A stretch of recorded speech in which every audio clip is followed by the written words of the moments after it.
In the criminal justice system, the people are represented by two separate yet equally important groups: the police who investigate crime and the district attorneys who prosecute the offenders.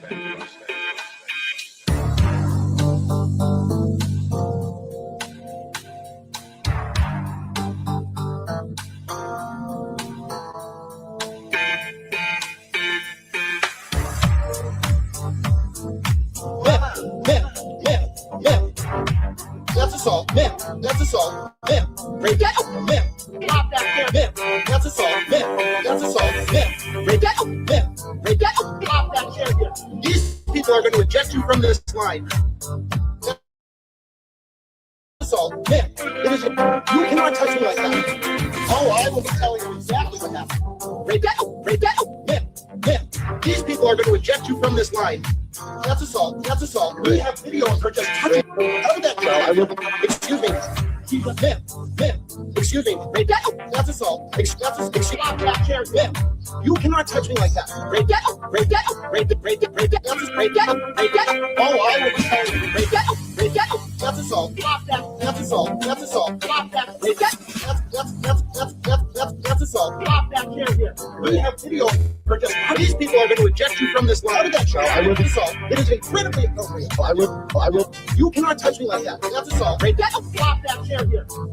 Man, you cannot touch me like that. It is incredible. That's assault. Break that up. That's assault. Break that up. Stop that chair. Man, stop that chair. Man, stop that chair. Man, these people. These people are going to eject you from this line. Break that up. That's break that up.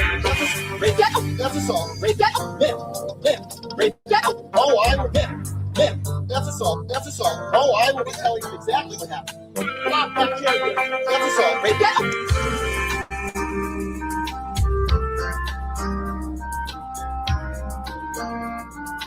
Man, that's assault. Man, break that up. Man, break that up. Stop that chair here. These people are going to eject you from this line. That's assault.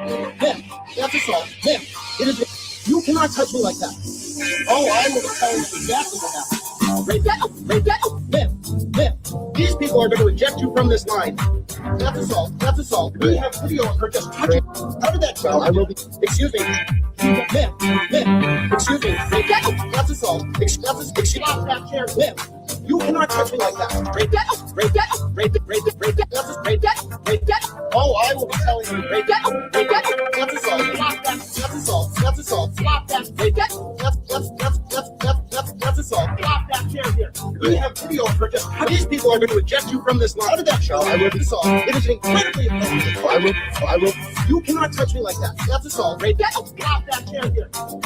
Man, you cannot touch me like that. It is incredible. That's assault. Break that. That's assault. Break that. Stop that chair. Stop that chair. Stop that chair. Man, these people are. These people are going to eject you from this line. Break that up. That's break that up. Break that up. That's assault. Break that up. Man. Break that up. Oh, I will. Man. That's assault. That's assault. Oh, I will. That's assault. That's assault. That's assault. That's assault. That's assault. That's assault. That's assault. That's assault. Oh, I will. That's assault. That's assault. That's assault. That's assault. That's assault. That's assault. That's assault. That's assault. That's assault. That's assault. Oh, I will be telling you. That's assault. That's assault. That's assault. That's assault. That's assault. That's assault. That's assault. Oh, I will be telling you exactly what happened. Stop that chair here. That's assault. Break that up. That's assault. That's assault. Oh, I will be telling you. That's assault. That's assault. Oh, I will be telling you. That's assault. That's assault. That's assault. That's assault. That's assault. That's assault. That's assault. That's assault. Oh, I will. That's assault. That's assault. That's assault. That's assault. That's assault. That's assault. That's assault. That's assault. That's assault. That's assault. Hey, it's Frankie Finabla here.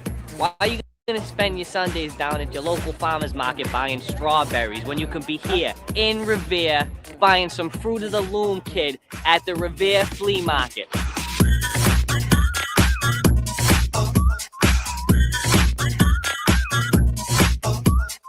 You wanna know where all this stuff comes from?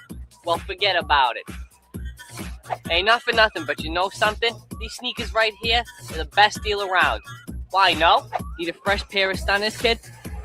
Your house smells like ass? We got your Mystic candles right here. Dude, Where else are you gonna find a pair of fresh dungarees for $10? A gift for your mother. Why no? You want bags, but you don't want to pay a fortune? We got the designer-inspired bags right here. Beautiful. Why no? Your girlfriend got some huge cassava melons? Why don't you come down to the flea market and buy some bras for her, 5 for 10? Why no? There'll be no tracing your purchase when you buy this duct tape. Yeah, I'll take a case. Paulie, we got your duct tape. You got a few extra bucks, kid? Why don't you come down to the Revere Flea Market, open Saturdays and Sundays, right next to the Showcase Cinemas? Why no? Why no? How are you guys doing today? Good morning. It is shifting between hot and cold. How loud am I being? Okay, good. I don't want to wake anyone up. You get early morning dad voice. How are you guys doing today? Please forgive me. I'm choking on my espresso. I promise you today we are going to get to the Epstein stuff. In fact, we're going to start with it.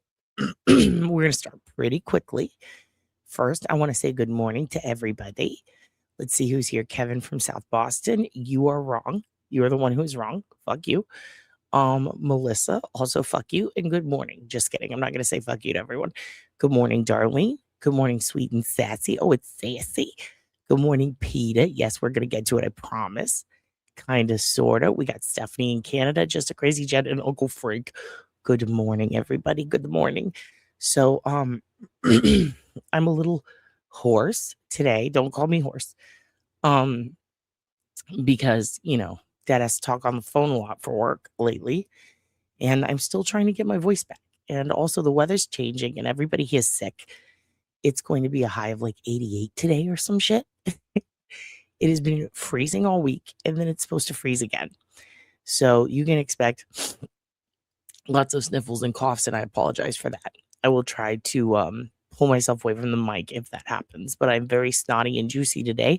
Hello, Total Eclipse. Hello, Mini Pony. Look, I did the ponytail again because you guys liked it. I'm keeping John Cena getting choked out because he looks happy, and I'm just thrilled to be here. Also,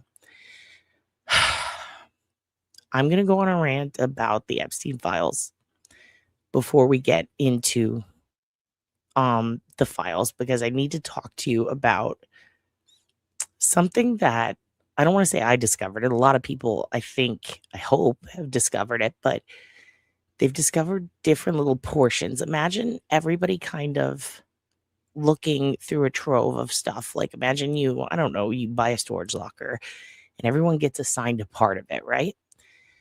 That would be the genius way to tackle a project such as the Department of Justice's dump of the Epstein files.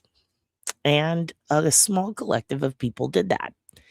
And it's pretty fascinating, like a group, because I don't want to say that they're bipartisan. They're all a little crazy.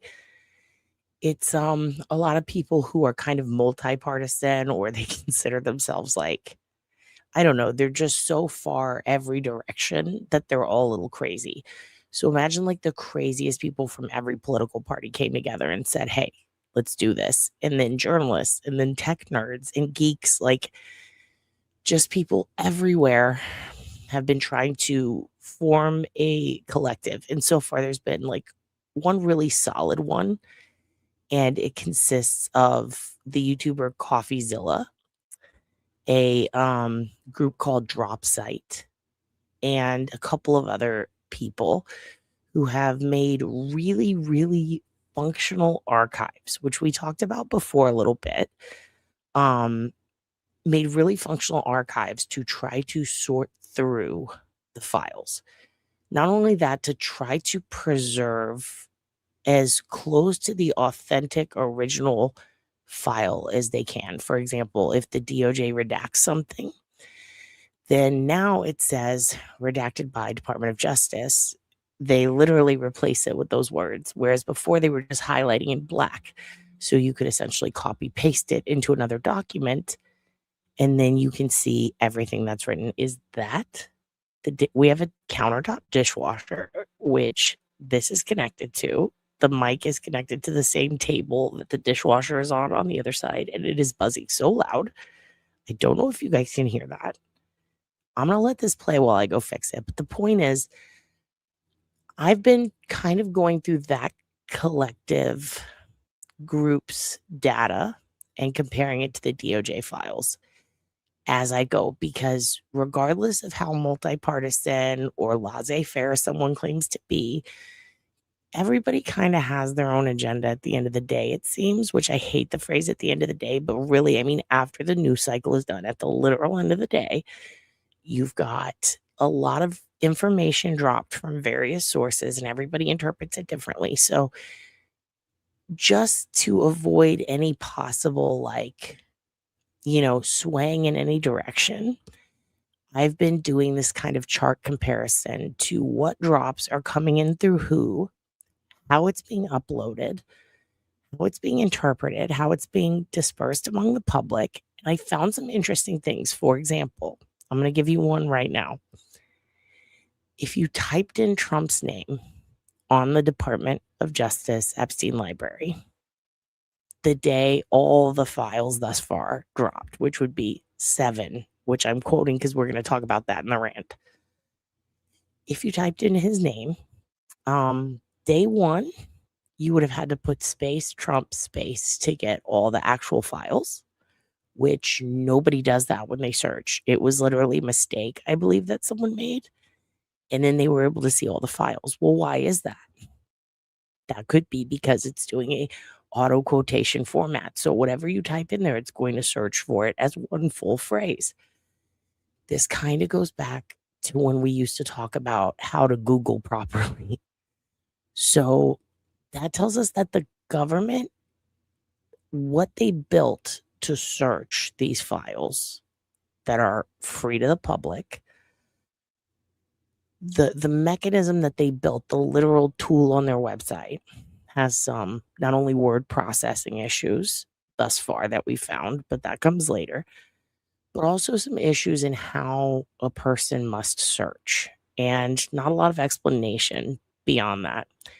So it kind of changes your results. If you had just typed in Trump, you would get back like 200 and something files. And if you did a space, then you would get over 300. Well, now, fast forward to they've dropped 7 volumes, okay? 7 volumes of the Epstein files thus far. It was a week ago when I searched for Trump's name. It went from 636 files to 647. And now it seems to be back in the 300s, which only tells us one thing for sure. And that is something changed. Either the search mechanism or the search engine that they're using, or possibly how they're accepting the formatted inquiry, or it means they removed a lot of stuff that had Trump's name in it. It seems to me, based on searching now versus what I had and downloaded and screenshot then, which would have been about a week ago, it seems that the DOJ is constantly redacting things even after these files have been dropped. And that's very concerning. But not only that, they did a major fuck up this week in that group I was talking about involving Dropsite, CoffeeZilla, and these archivists, the people who made Gmail, for example, where you can see Jeffrey Epstein's mail exactly how he would have seen it in Google, in Gmail. That group discovered a major fuck up that really only CoffeeZilla and I think 2 other people have talked about. And I'm shocked that mainstream media has not picked it up. Why am I shocked? But yeah, I think they are both inept and deceptive. And here's why. The Department of Justice, it turns out, hired people, right? Whether they work internally or externally as independent contractors, I don't know. But they hired people and paid them millions of dollars, ARCA expert style. Think the ARCA experts in Karen Reid, and then they come back with the blue on their arm. Paid millions of dollars, which came out of our funds, taxpayer funds, okay? Paid millions of dollars for people to redact who did not redact. They just highlight it black. Not all the files, but a good chunk, a couple of different chunks, enough to where whichever team was working on that chunk fucked up big, like big. Before they could go back and fix it or redact them or take them down temporarily or whatever they needed to do, so many people had I already downloaded it. Not only that, but at first people thought you could only copy paste it in a Word, but I tried it in various different formats and you can actually do it directly into Twitter and see the redactions. Now, again, it's not the entire file, but it's a few of them. It's a few parts of it, some big ones too. So yeah, that search tool is so fire. And I have a bunch of search tools that I'm not only going to put on the OSINT cheat sheet today, but I'm going to make them public on my community wall and on Twitter so that people can go through them because, oh my God, people, you guys are so creative. So there's epsfilesnexus.org, Epstein FTA, Epstein-files-browser-.versal, which is part of that group with DropSite, and Jmail, Epstein.fyi, Epstein Docs, GitHub, Jmail World, just like EpsteinDocs.info, merkleysenate.gov, Congress, and justice.gov. So those three sites at the bottom are all ran by the DOJ, and then the rest are all different groups. All of those different methods or sites you can use to search through these files and download them. But one of the weirdest is the Epstein redaction generator tool that someone created. Like, people created tools for everything to view them and consume them, but somebody created a tool where you can put any Word document up or anything with text and it will redact it like the Epstein files. So it'll just put black blocks over random words. Very, very fun. Love that for them. So people have taken it to the next level, okay? So I'm going to show you things that I noticed. I'm going to show you, today's going to be a wild one. Today is mainly going to be something else that I haven't seen a lot of people talk about because a lot of people are reading the documents, right? And they're highlighting things and they're explaining it and they're circling it and they're making their TikToks. And then other people are looking through the pictures and going, this is satanic. This is demonic. Here's why it's a cult. Here's the Illuminati. And they're just blowing shit out their ass. And they're not really like, I watched one guy. Oh my God. He literally, he looked at the dental room, and remember when we looked at it, I was like, this is fucking creepy David Parker Ray shit. What the fuck is this? The weird masks are what freaked me out. And I was like, I wonder why he has a dental chair. Like, I just presumed it was probably so he can get dental work on his island and doesn't have to fly out of it to go get dentistry done. But it turns out the more I looked into it, it turns out that he was dating his girlfriend for a long time, was a dentist. He put her through dental school and she lived on the island with him for a couple of years. So it's where she would practice. So I was watching this one guy and he zoomed in on YouTube and he's going through these pictures and he's like, what is this? And it was an autoclave. And instead of just looking up like what an autoclave is and like what purpose it could be used for, and then going, let's use context clues and apply it, or see if there was like, maybe just even type in, I mean, I never say AI, but at the very least be like, hey, why did Epstein have a dental chair on his island? Like, instead of doing that or just saying, I'll figure it out later, like we did, this motherfucker just makes some shit up. He's like, it's a torture room. He starts talking about how an autoclave is for medical equipment. And he knew a couple of doctors, so they must be doing weird, sick medical experiments on the girls. And then that blew up on TikTok, and all these people are just like, Epstein Island, where he does sick medical experiments on the, and it's like, oh my God. So we're not going to be doing any of that shit today, okay? Everything I'm going to show you is going to be stuff directly from the files without like loose interpretations, unless we have like something specific to back it up. Specifically today, the thing I want to focus on is something I don't see people talking about, and that's the audio version. or audio portions of the files. There is video and there's audio. The audio comes from the initial investigation. And the reason I want to start with this is because in order to understand the story and why this is important and why people won't let it go, and in order to understand that, you know how Cosby, there were like a lot of women and a lot of people were like, oh, they're coming out of the limelight to get their dollar. In order to understand why that is absolutely not so, you have to tell the whole story. You have to start at the beginning. And the only way to do that is to show the fact that if that were true, if everybody's just out to get their bag, you would have to explain the contents of what you're going to hear today out loud to yourself and your friends and your family and not feel like a fucking dumbass. You would have to somehow believe that these girls, when they were just teenagers, somehow figured out who this guy was, even though they didn't really know his job or much about him, which is odd. That is surface level shit that you would know, but it's the early 2000s. You know, Google wasn't as good back then. There wasn't as much shit about us online.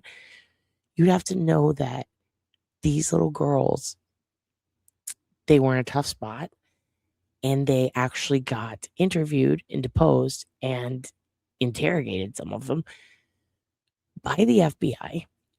And every single thing that they said happened back then, they are still saying today. So you'd have to believe that they had a consistent story, okay, for over 2 decades. No matter what they've been through in life, that story has not changed. And you would have to basically go against everything that they were saying back then, which also is backed up by evidence, strong evidence that lines up perfectly with what they say. And there are multiple witnesses. And a lot of people saying, well, where were their parents? You're going to find out how they got away with it, as in how they got away with going to this guy's house and their parents not knowing. Because here's the thing. These girls, a lot of them had no idea what they were doing was wrong. They just knew that their parents would get pissed because they were told that. Don't tell your parents. You're going to hear a girl freak out and say, you know, he's going to find out. I'm not safe now. And she's 16 years old. You're going to hear a girl who is 17 who is being rude to the FBI. Like, a lot of these girls, they don't want to talk about this stuff. They want to keep getting money from Jeffrey because he would pay them. You're going to find out how that process came about. And you'd have to believe that these girls were like born out of the womb hustlers. Okay. And not all of them were necessarily poor, vulnerable girls. Some of them came from really good schools and their family did have money. But for some reason, they were disillusioned or they were tricked and they felt like they needed to do this. Then eventually it became blackmail. It became threats. It became fear. You're going to see how that happened. Okay. You're going to hear multiple victims back each other up, despite not even liking each other, some of them. You're going to hear stuff from one victim who, as a girl, literally only recommended people at her school who bullied her, who were rude to her, who she didn't like. Specifically recommended them to Epstein because she's like, I'm not going to recommend a friend to him. Like, I'm not going to put my friends through that. Like, even she kind of knew, like, this is a miserable existence. But then to use it to recruit and then feel like you had to recruit and get girls is absurd. But it's what happened. And you're also going to see, I'm going to show you stuff that the FBI dug out of the trash. And they kept the logs of everything. Like the date, the time, which agent did it. That backs up every single thing those girls are saying. And it's so wild to me that the stories don't change. The victims' names eventually come out. Then they openly speak up about it. You find out that, like, there was no big payoff for them. Their lives were tough, miserable, sad. It was hard for them to get over the trauma that happened to them. But their stories never changed. They were an open book. They gave up records, data, their parents, their families found out. It affected their school. It affected their life. It was really sad. But you're also going to see how, in an odd way, it was very much like Elmer Wayne Henley when Dean Corll got him and the other boy to recruit kids from the high school. But the difference is these girls, they kept saying no. That's the thing that people don't realize. They kept saying no. Throughout this, they told him no, no, no, no, no. And every time he crossed a boundary, give them more money. And then the threats. And it was just so strange. And I listened to all these audio files, a ton of them. And I realized, wow, we're hearing directly from the victims at that age. These are files from 2005, okay? 2004 to 2009, I believe. But specifically today, we're going to listen to one victim, part 1 and 2 of her interview. And you're going to hear in her voice, like, she kind of feels a little forced to do this, but she also doesn't feel the need to protect him. But then she gets scared. I think she realizes, in fact, I don't think you hear her on tape realize that what he did was wrong. At one point, she asks the agent, is that rape? When she describes him doing that to her. She was barely 16. Another girl had been brought in at 14. And it was wild to me because they would say no, he would do it, they'd get upset, they wouldn't want to return. But at that point, he had given them cars, and then he's making car payments, and he's threatening to stop. At that point, it's like, well, we know where your family lives. And you also hear her kind of realize the situation she's in and get freaked out. And you hear everything through the brain of a teenager. It is literally her back then. And then I'm going to show you her now. And it's really wild to just see how much stuff is out there, open, available in these drops directly from the victims' mouths. But we see a lot of people interpreting the words of the suspects through court records. It is so wild that this exists, and people aren't really playing this a lot on the mainstream news. People's names are named, and they do a good job of redacting that, but not the victims' names at times. It's also wild to see how many of the victims' information was compromised in these drops and how protected the president and a lot of these rich and powerful people were comparatively. I would say the redaction crew did a way better job protecting the suspects than the victims in this case. But that's not even the craziest thing. So today we're going to listen to that. I'm going to show you some stuff. I'm going to tell you a little bit more about the connection with Les Wexner. Basically, we're going to start at the beginning. How did Jeffrey meet Ghislaine? How did he end up with all of this stuff, the stuff people call the most outrageous involving the young minors, the initial charges from Florida, how those came to be.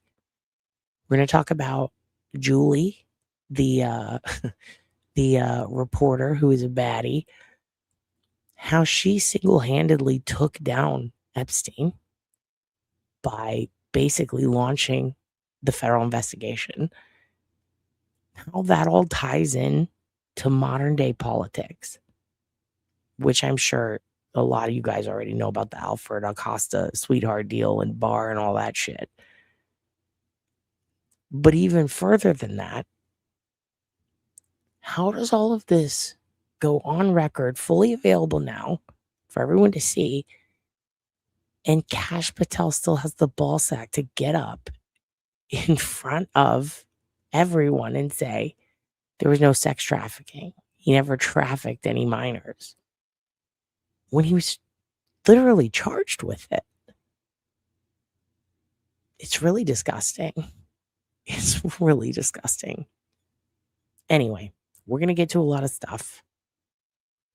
We are definitely not going to be We're not going to be doing any propaganda today. It's going to be a lot of what's in the files, who's saying it, what's it about, bada bing, bada boom. But mostly we're going to be listening. And I'm going to tell you this much. I just got the video with the audio uploaded. It is 2004 to 5 around what we're going to listen to. Also, hello, Satan. Also, hello, Lisa. Yes, he was persistent. We're going to listen to audio that is utter shit. Like part of me feels like, in fact, the pitch is lowered. So it's like fucking DJ Screw at the beginning when the investigators are giving their names and the date. So on part 1, I just raised the pitch, sped it up so that it makes, at least you can hear what they're saying. I'm going to show you the difference between the DOJ audio that dropped and the audio that I tried to clean up so that you can see the difference. Because I truly think that they purposefully made it shitty to make it difficult to hear. And if they didn't do that, why did they not? They could have gotten away with paying someone $500 on fucking TaskRabbit to do that shit better, to fix it. Like, it is so horrible. So I'm going to show you the cleaned up version. I'm going to let you guys pick. The annoying part is there's like a tinnitus whistle in the background that is damn near impossible to get rid of. I tried my best. So I'm going to play you that audio and you tell me which one's better, and then that's the one we'll go by. So with that said, also hello Christina, hello Just a Crazy Gem, hello Cheerium, hello PETA, hello Reggie. They did a Canton PD. They did a calling.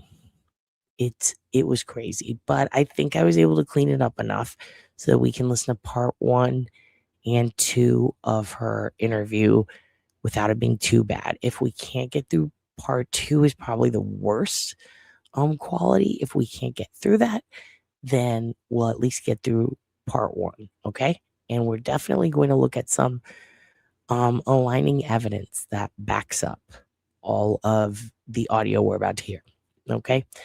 With that said, good morning to everybody. I got the meat sweats. Good morning, Christina. Hey, happy 2026, you guys. I'm going to play you a few more videos and then we'll get started.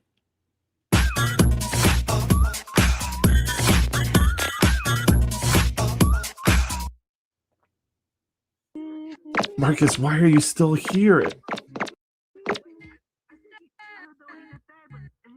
What's going on with the music in this place? They took my cream. Do you want me to get you another cream? No. Okay. Listen, Marcus, look. I'll get you some food. You're doing a great job. Who the hell is this? Look, I'm gonna have to ask you to remove your mask.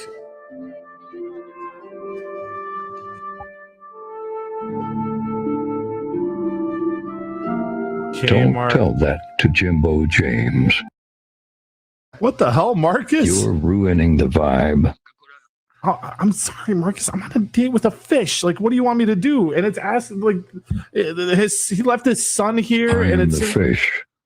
You're the fish? What do you mean you're the fish? That doesn't make any sense. Why do you keep talking to Ronald like that? I've always been a fish. You're a fish? Like from the ocean? This is my son. That's your son? I'm so confused. Good boy. Long John Silver is your son? So good. It was so good. Yes. But you look like a worm. You've always looked like a worm. I'm a sardine. You're a sardine. Wow, I can't believe I've never seen it before. I'm going to be honest, Marcus, I still don't see it. Are you sure you're a sardine? Robert, they took my 2014 Nissan Pathfinder and sold it to the Costa Rican government. Who took your 2014 car? Well, I'm sorry. I need more fish oils. I want to shift gears for a second. Sergeant Buchanan, can ask you about some of the physical evidence in the case. Bruh. That was legitness. Yeah, I love it. Big fan of the Yannetti stuff. Okay, we're back. Here's what I'm going to do, you guys. I'm going to show you Janelle. Just kidding. We're about to get started in Epstein territory. We're going to get all the way through this, and then I'll play you some more silly videos because I really want to get into it today because I promised Peter. Okay, so of course we have to start it out by making this declaration. Send this to someone on the Epstein list. Hello, scoundrel. If you are panicking right now because you may have done some crimes, don't worry. Using airtight logic, I've designed a fashion that will absolve you of any sin. I am not on the Epstein list, and also there is no list, and also there is one, but it's fake. Please comment. Obama made me do it. There you go. Obama made him do it. All right. First thing. Kevin O'Leary from Shark Tank can get fucked. Okay. He can eat my ass. He's a piece of shit, in my opinion. It doesn't, I guess, surprise me that someone who is supposedly rich would, like big time business owner, rolls with the elites, has yachts. I don't know why it doesn't surprise me. It should surprise and shock all of us that someone would go on TV and say the shit he says. This TikToker dude caught it. I don't really watch CNN that much. Nothing against them. I just don't. So I saw this, I got infuriated, and I just want to say, like, this fucking attitude pissed me off so much. And this is one of the reasons why I spent 6 hours cleaning up audio. Okay. Because people need to hear exactly what kicked this whole Epstein thing off. It is not a conspiracy. It is something that has been going on for 20 years. And it'll make sense when you hear it. Okay. Is this meant to infuriate you? Yeah, it's meant to make you hate the guy on Shark Tank because fuck him. Okay. Allegedly, for entertainment purposes only, in my opinion. Okay. This is the type of ignorant shit that we need to be closing our ears to and shutting our wallets for. I don't know what fucking companies he owns, but don't buy a shit because I cannot believe this argument that like these young girls were raped by what? Did they rape themselves? No, they got raped by people who are in powerful positions. And I want to know how many of those individuals are currently serving in our government in some role or the other. American awake for 18 hours a day. How many minutes do you think they spend worrying about this stuff? Maybe they were raped, maybe they weren't. This is not what American families give a damn about. Just to be clear, they just we don't. do know that there were victims, so that's not speculative. Him and his allies promised their base, we are going to deliver the Epstein client list that's going to take down all of your Democratic enemies. Bring it. Yeah, well, yes, bring it. Donald, please. Nobody gives a poop. You don't give a poop, okay? Other people do, including people like me who want justice. And I want to know how many of those people are in our government. I don't know about poop about this. Epstein's still dead tonight. Still dead. All the people that have been really hurt by this actually were caught lying in a scandal, including a member of the royal family who was stripped of his titles, all that. Say that again? All the people that were really hurt? Yeah. The people that were really hurt are the women, Kevin. Just to be clear, Kevin thinks that Prince Andrew is the person who was hurt. He was the one who was really hurt. Are you fucking kidding me right now? Is he trolling? Is this rage bait? Because he's at a round table. He's on the news. You know what? Keeping that up. He is ringworm incarnate. Why won't he go away? Can we put a cream on him? Can we find Marcus's cream and put it on him so he will go away? Yeah. And I'm the young girls. I don't. Work with me on this, okay? Okay, well, it makes sense, though. No, Please. I'm going to help you so much tonight. So at the end of the day, any of you cared about the victims, you wouldn't drag these women who are in childbearing years now, some of them having children, back into the limelight, back into the same story to expose them again to this hideous outcome because these guys you don't. So You hear that? All the victims in our early 40s would have been our generation, because I was about there. No, I was a little older. Yeah, they would have been. They would be in their late 30s, early 40s. So that generation. Okay, so that shot. I don't even think he know. you want to do that, do it to somebody else. Them, They could be doing it to somebody else they right don't now. want He you is to a help jerk. them anymore. They want them. How do you know that? What are you I basing know that with on? certainty they'd rather You've live out spoken their to the lives than victims keep who being said brought they don't back want justice talking brought about Epstein. You really think they want that now? You're They're speaking done on with behalf of women, saying that you've personally spoken to victims who said they do I not have want spoken justice to pursued. Put a cream on his head. Cream him up right now. Get him out of here. Make him go away. Make that abrasion close. Like, get him out. Get him out. Yeah, Marcus is a sardine. He's actually a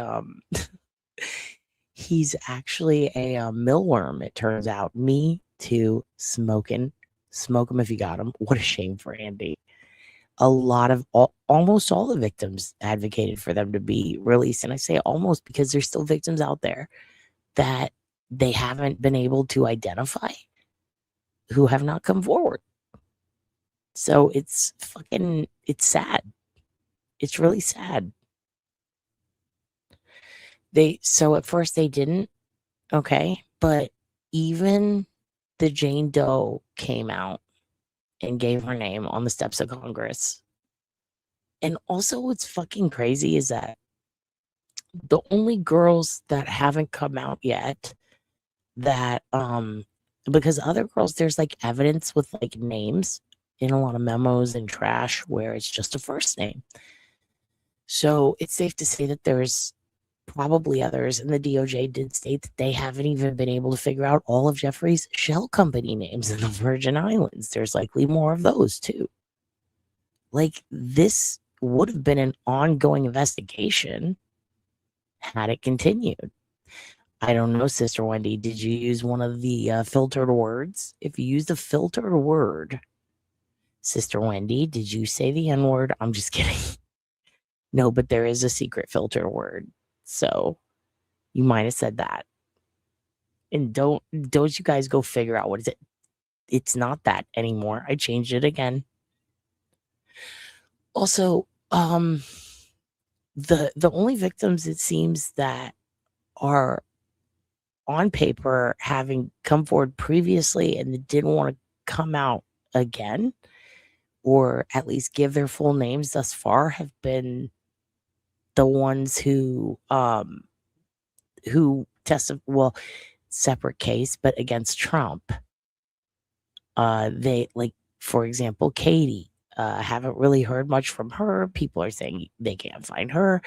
Again, like a couple of Jane Does from his cases, that their cases were dismissed, I believe in an LA court, but who supposedly were in contact with him and Epstein, but haven't come out since. And even then, they didn't come out. They were Jane Does.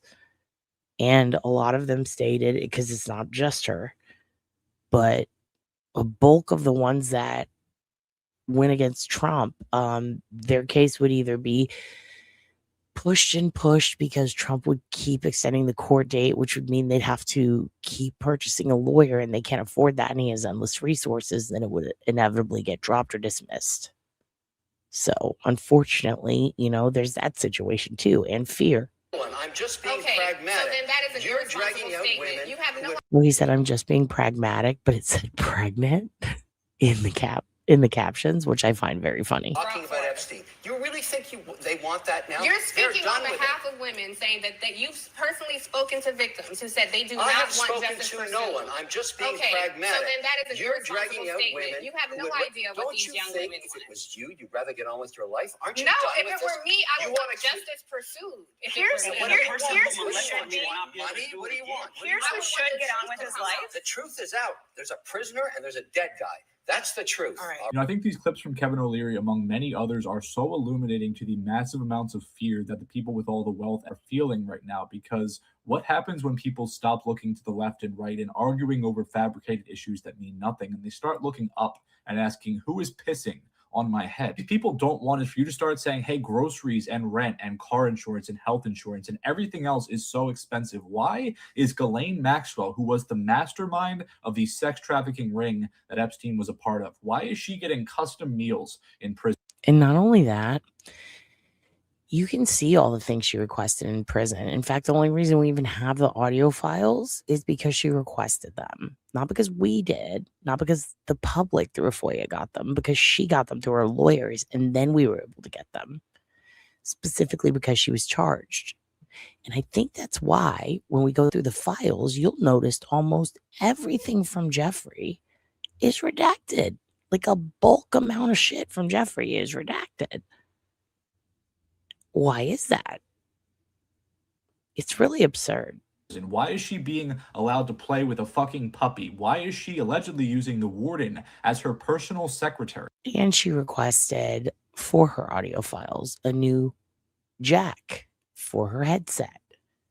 Like, she's requesting electronics and shit too. And not only that, she gets to walk around her track all day. She gets to garden. Like, we looked into this prison. It's bullshit. She have her own personal reception area with snacks and drinks where she can have visitors come see her. Why is this news that broke this week happening? She, as of this week, is asking for her 20-year sentence to be commuted. Very clear when I say this. This was the mastermind of the operation, and her father is the key to every single thing we are seeing right now. Robert Maxwell and his ties to intelligence. He was a spy who worked with Russia, the United States, Great Britain, and Israel. And you know what's notable is a lot of people want to focus on one of that list. The reason I'm showing you the rest of the video and letting you hear this guy talk at all, because I normally would not spread something that I would consider propaganda, is because it's not propaganda. It's absolutely true. Like, this, what he's saying is absolutely true. And it sounds like a spy novel, but it's true. Her dad did do that. And he also ran a big fucking Ponzi scheme.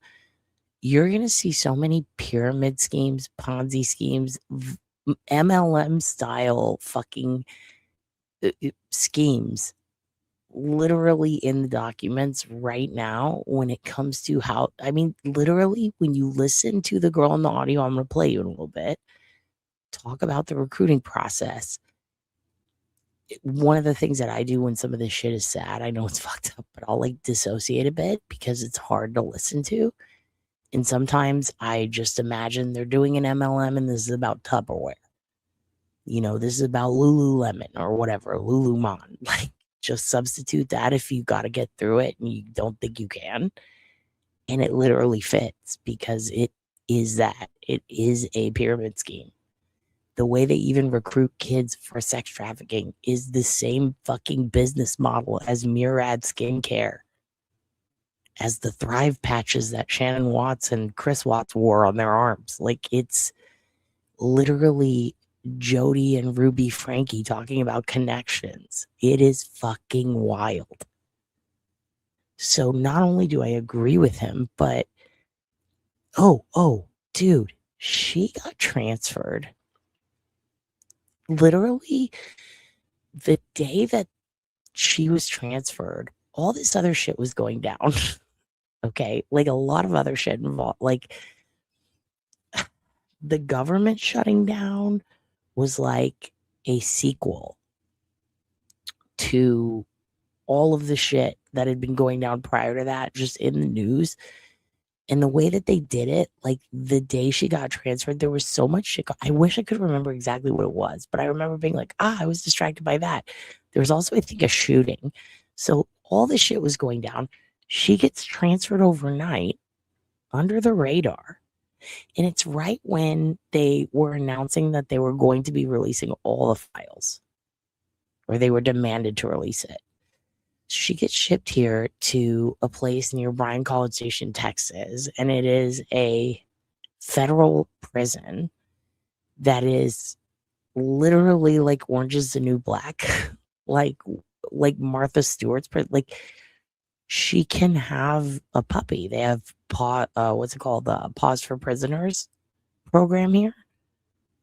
And not only can she have a puppy, she can actually learn to train puppies. And I do love the Pause for Prison program. It's actually very helpful with their mental health and keeping them from killing each other while in jail. But like the women's prison, yeah, it's not supposed to have sex offenders. I think she's supposed to be in a maximum security, no shit place, and she hated the food and she complained about it. So they moved her. They absolutely moved her, and it sucks. So yeah, Most famous spies in so yeah, she's at this place that like she can garden, she can have visitors, she can talk to her lawyers in a private area. She has full access to what she wants. She can request all sorts of shit. It's not like a shoe. She's not like, she's not in a position to eat her own feces like Richard Allen. They would spray her down and, toss her back in with like a therapist. She literally gets to fight with her attorneys daily over getting luxury items that most prisons don't have. And like I was saying earlier, even the guy who was like ex-CIA in what is considered a fancy men's prison, which I hate saying fancy, but it's true, like compared to others, he was in a federal penitentiary, and he stated this, that he was lucky enough to be around Italian mobsters because apparently they got it made the best. You know what I mean? Like, she's in a place more chillax than that. It's literally like more chillax than a financial prison, like where they put you for financial shit. And she's a sex predator. It's insane. It is. It's a cupcake prison. It's a place that has vending machines and that she can. There's a chain link fence between her and the outside world. So remember the sweetheart deal Epstein got in Florida? She's getting that now. And I truly think that, listen to how Trump talks about her. She's a wonderful lady. It's wrong what they did to her. Like, are you kidding me? history of the world, and when he died, he was given a state funeral. This man and this woman are the key to so much of this. Jeff Epstein was essentially a blow-up doll, right, to maintain relationships, to kind of, be in the boys' club. And for those who don't know the history behind this, let me hop in real quick, and then we'll come back to him. So, Ghislaine's dad died on a boat, okay? I don't remember if it sunk or what the deal was, but her dad died on a boat. It was mysterious. He looked like he was a walking fucking heart attack, okay? Another thing, you barely hear about her mom. Her mom was on the back burner. Every event her rich as fuck dad went to, who was considered like he was basically knighted. Like he was like a big motherfucking deal for some reason. Like hung out with royalty. Again, it came out that he was like a spy for all these different countries. It also came out that, he went overboard. He did a Natalie Wood. Okay. So all this shit happens to him right around the time he's getting busted for a Ponzi scheme. So it seems like he got a bit greedy. He's about to get busted. And it looks like somebody had him knocked off or knocked him off. And it could have been any intelligence agency that he was working with because dude was a snitch. So Ghislaine fucking loved him. Like, fucking loved her dad. She was his date to like every function they went to. She was a daddy's girl, and he spoiled the fuck out of her. So when he died, all his finances come out, right? Turns out motherfucker owed a lot of money to a lot of people. He fucked over a lot of billionaires. Like, people were pissed off. So Ghislaine doesn't have shit anymore. Okay, so what does she do? She dips in 92, heads over here, starts fucking around with Jeffrey. Actually, she might have dipped in 92. I don't remember what year her dad died. She might have met Jeffrey, hung out with him a whole bunch, and then I believe her dad died, and then she came back over, was like, Jeffrey, no, my dad's dead. He's like, dude, I'll take care of you, bitch. Come with me. And he was basically like, he was like her partner for a long time. That was her man. And even when they split up, like, he pays for everything. Like, she was basically like his personal assistant. She was employed by him, but she would get paid no matter what. It's almost like a sort of pity situation. I was 91, so it's crazy, right? So within a year, she's here in America. She's like, I don't got no money. I don't got nowhere to live. He's like, I'll hook you up, babe. Now, meanwhile, she's like, before all that, she's fucking around with Mick Jagger, like getting wasted, partying. So she comes over here, she's partying with Jeffrey all the time. And they're like hanging out and shit. And he's like, dude, you're fucking wild. And she's like, you're fucking crazy. And basically, like, yeah, they had a relationship and something fizzled out. Okay. People would describe them at parties as like she would come downstairs and be like, okay, everyone put this scarf over your eyes and we're gonna all touch each other's tits. And you say who's touching your tit. Like, it was like one of those girls in high school that's like overly sexual and she wants everyone to make out or everyone goes in the closet at her birthday. And it's like, dude, like, we're just here for chips. Like, we're here for chips and burgers. Like, I'm not trying to like let this weirdo finger me in a closet because it's your birthday. Like, that's fucking weird. Like, she's like that. Yeah, she went to school with him. She went to school with like a lot of famous elite people there. Like Fergie and Andrew and shit. Like, they partied with her. Like, when I say partied with her, I'm talking like when Prince Harry dressed as a Nazi at a Halloween party and now him and Chelsea are still homies. It's like that. Like, they clearly did some seedy shit. They probably played suck and blow in high school. And now they're all like, fuck, we don't want anyone to know. Jolene has a picture. It's kind of crazy because it really does seem like over the years, whoever Jeffrey couldn't blackmail, she probably could. Because the type of shit she would introduce into a party atmosphere is the type of shit that most people who are celebrities or billionaires or have a lot to lose don't want people to see or know about them doing. So I feel like her and Jeffrey were more of like a collector of secrets. If you think of it in FKR terms, all these people saving screenshots, like, that's Jeffrey Jolene behavior. You feel me? Anyway, moving on. Let's go back to this. And get leverage on all these people. He was a tool that she used. Does not make him any less evil, but he was not an intelligent person, according to any single person that ever had a conversation with him. Elite individuals like Kevin O'Leary are so concerned about this because it is a unifier. It's something where people on the left and the right can all come together and say, look, this is not right. People like Kevin O'Leary try to pretend that they speak for victims and his buddy Donald Trump speaks for victims. Remember this, that the fucking DOJ did not redact the name of a victim by accident while redacting pretty much everything else right in the documents. They do not care about victims. Kevin O'Leary is simply a pedophile defender. Yeah, and I do believe that victim also, like, after that came out, like, she was fucking pissed off. But at the same time, she was like, no, they did that shit to me, you know? I just am shocked that you guys failed to redact me and you didn't redact the people who did that shit to me. That's crazy. It's absolutely crazy. And they were partners in crime. And I believe that it's a codependent relationship. 100%. I believe that because here's the thing. She was head of her dad's, like, philanthropy, humanitarian organizations, donations, party planner. She was his secretary. She was his dad. She was her dad's assistant. So that's all she knew how to do. She knew how to do that, dress up, and throw parties. That's it. So, you know, instead of doing an Anna Delvey, she found herself a sugar daddy and agreed to recruit younger girls when they were over each other. They were just like, yo, let's just be friends. And I think it had more to do with her knowing that she needed money and he had paid for everything for years and years.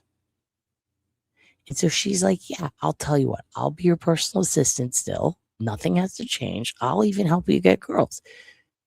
You just keep flying me around and fund the Terramar project and fund all these projects and take me to flight school and get me a fucking Casa Bonita of my own. And I, like, you know, put me on a fucking boat, send me to the desert, like, fund my lifestyle.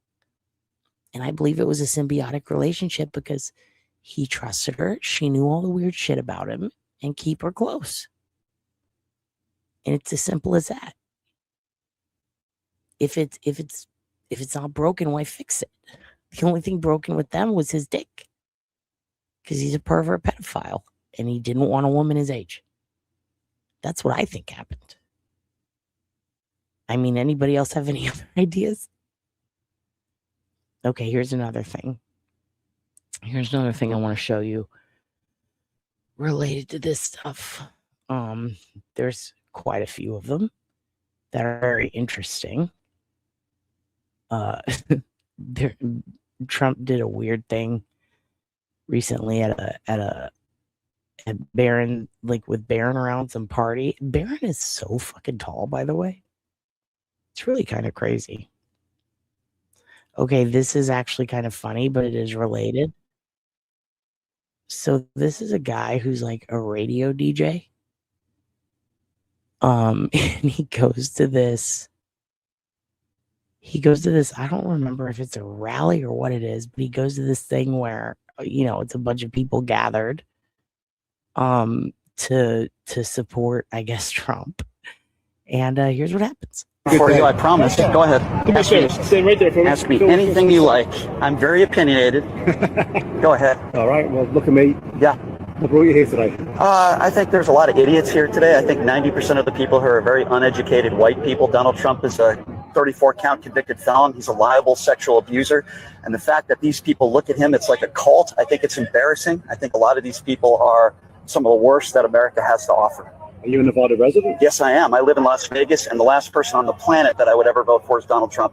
He literally is a rapist, according to the judge that presided in this case. He has 30 women that have accused him of sexual assault or rape, including his ex-wife, in court documents. What does Donald Trump need to do for these people to say, geez, maybe I won't vote for this guy? He's a 34-count convicted felon. I don't like Joe Biden either. He's old. They're both old. But I choose democracy over Donald Trump. January 6th doesn't happen if not for Donald Trump lying about the election. I guarantee you all these people here today are so ignorant that they still think that Donald Trump won the 2020 election with literally zero widespread voter fraud evidence. These people are cultists. Look at them. Do you see people in the back of pickup trucks with malarkey signs? Do you see people decked out in Biden gear everywhere? No, of course not, because we're not a cult. This is a cult, and I feel like I'm at a Klan rally right now. And can I get your name for the... Sure. I'm a radio host here in town. My name is Brian Shapiro, Brian Shapiro, and I do a radio show here in town called Pushing the Limits. And that's why I came here, not because I'm a supporter of Donald Trump. Anyway, you guys get it. Thank you. Dude, talk about asking the wrong guy. So they were trying to get bits from people in the crowd who were excited to be there. And no one wanted to fucking talk to him. Like everyone they went up to, they were like, fuck the news. Like, I don't trust the media. And then they go up to this guy and he's like, I'll fucking tell you. I don't think he's cherry picking. He's telling the truth. I mean, everything he said is accurate. What was the lie? What was the lie? And I do feel like him being found to have done a sex offense against E.G. and Carol, I do 100% believe that should be probable cause to indict him, because that's another thing. Do you know there were 10 co-conspirators listed in the Epstein files? 10. And the only reason that we even know that is because they redacted it. But the people who redacted it using black highlighter. So we wouldn't know that if they hadn't fucked up. And now that we know that, damn. Well, yeah, it could be said about Debs true too, but that's the thing though, is what is this mentality of like, it's like, but her emails, like, yeah, I know, but I'm talking about here's the thing. Joe Biden isn't in the Epstein files. Otherwise, we would bring him up. Clinton is, so we bring him up, and Trump is, so we bring him up. I mean, it's that simple. We're not going to do any Zionist talk. That's crazy. We're not doing that. Trump was election fraud, but for years when Trump say it's an attack on democracy. Well, no, they investigated it. Trump didn't want to investigate it. And the only reason that people were calling it election fraud with Trump is because his daughter bought 20 Chinese patents on the voting machine that we used to vote. And then he restricted anyone from buying patents, and then he became president. But I mean, I do believe there's voter fraud on both of them. I mean, look at Reality Winner, right? If there was voter fraud, during the election when Biden won, then that fucking sucks too, you know? But right now, we're just focusing on who's in the files. I mean, Clinton's a fucking dirtbag. Trust me, it broke my heart. I used to kiss the TV. I thought he was so beautiful. So pissed. Oh, Epstein is, yeah, he kind of is, right? He definitely, he's also really into Greek mythology and shit. It's fucking weird. Like, to the point where, like, him and Jelaine were so obsessed with Atlantis, which is wild. Like, they wanted to rule and, like, be all like, this is Atlantis. We live in Atlantis. Why is it okay for Democrats, but Republicans can't say that? They absolutely can. They did.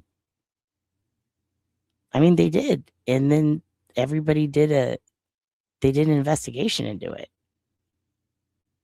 Like, literally, Republicans said voter fraud, and then we did an investigation, and then they recounted all the ballots.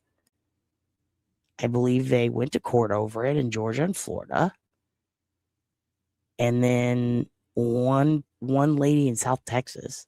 And then those people were prosecuted, but they found that the difference in ballots really wouldn't have changed. And that was physical voter fraud because it had to do with, you know, people literally throwing out shit. And then the other issue was, I mean, again, like, Trump ripped out all of the mail-in ballot, all of the, what do you call it, post office boxes to mail ballots in. So that was kind of a big deal. But yeah, no, they, Republicans called voter fraud.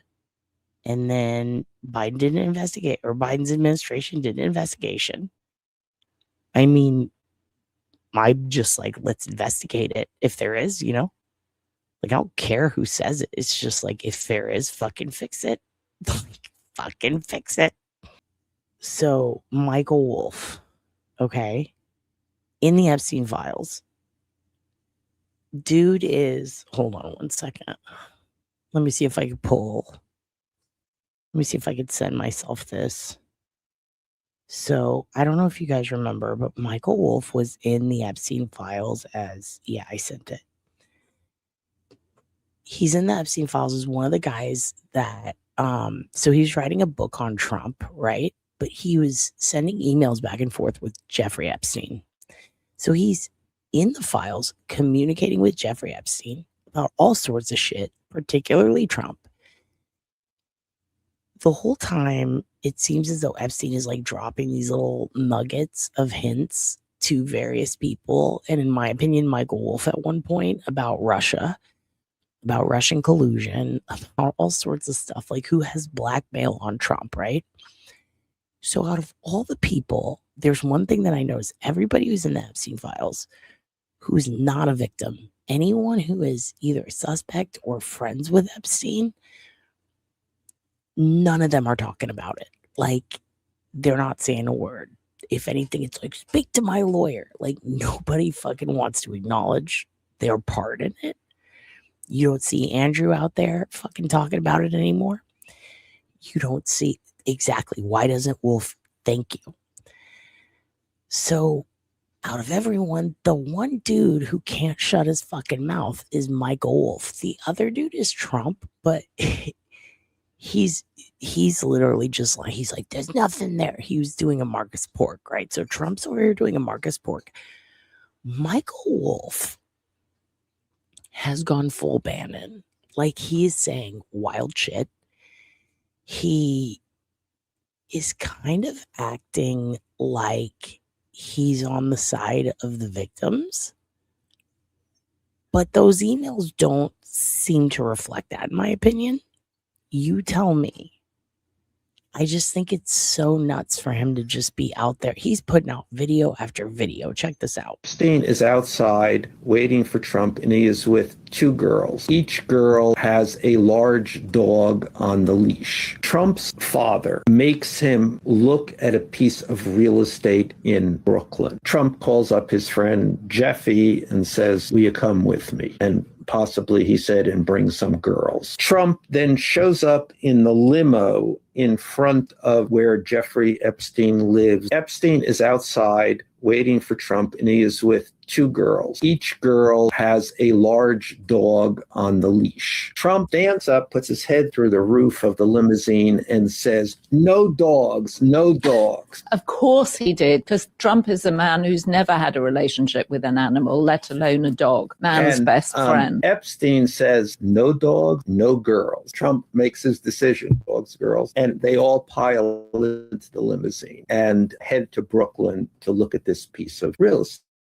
Epstein says to Trump, "If you buy this, if you become a Brooklyn real estate developer, I don't want to have anything to do with you ever again." Epstein is from Brooklyn. Neither of them want to return to Brooklyn. This goes to their kind of relationship, competitive, but they're kidding each other. I suppose it shows a kind of intimacy too, that Epstein felt comfortable saying to Trump, "It's me or Brooklyn," and Trump thinking, "Of course I don't want to be in Brooklyn. I want to be the center of attention in Manhattan." There you go. So it's interesting because the way he talks about him is like, "I know, honey, I'm going to take him out to pee." The way he talks about him in the emails compared to what we just saw, pretty different. Pretty different. Okay, next, I'm going to play for you a series. Hold on, Mookies. I'm going to take him out, but I'm going to play for you a series of interviews that have been done with Epstein's victims. And then I'm going to come back and play you some, with Epstein's victims and people who are in or around close to the case, Epstein-centric, if you will. I know, and I'm going to take him out, okay? And when I come back, we'll play that audio file. Here you go. Was a professional artist. She was about 25 years old. She had graduated from the New York Academy of Art, a figurative arts school in New York, and she was working as an employee for Jeffrey Epstein in New York City. She has consistently and repeatedly said that in 1996, in the summer of 1996, she reported Jeffrey Epstein to the FBI after having reported him to the New York Police Department. She reported Epstein and she reported Ghislaine Maxwell as well for child sex abuse crimes, including child pornography.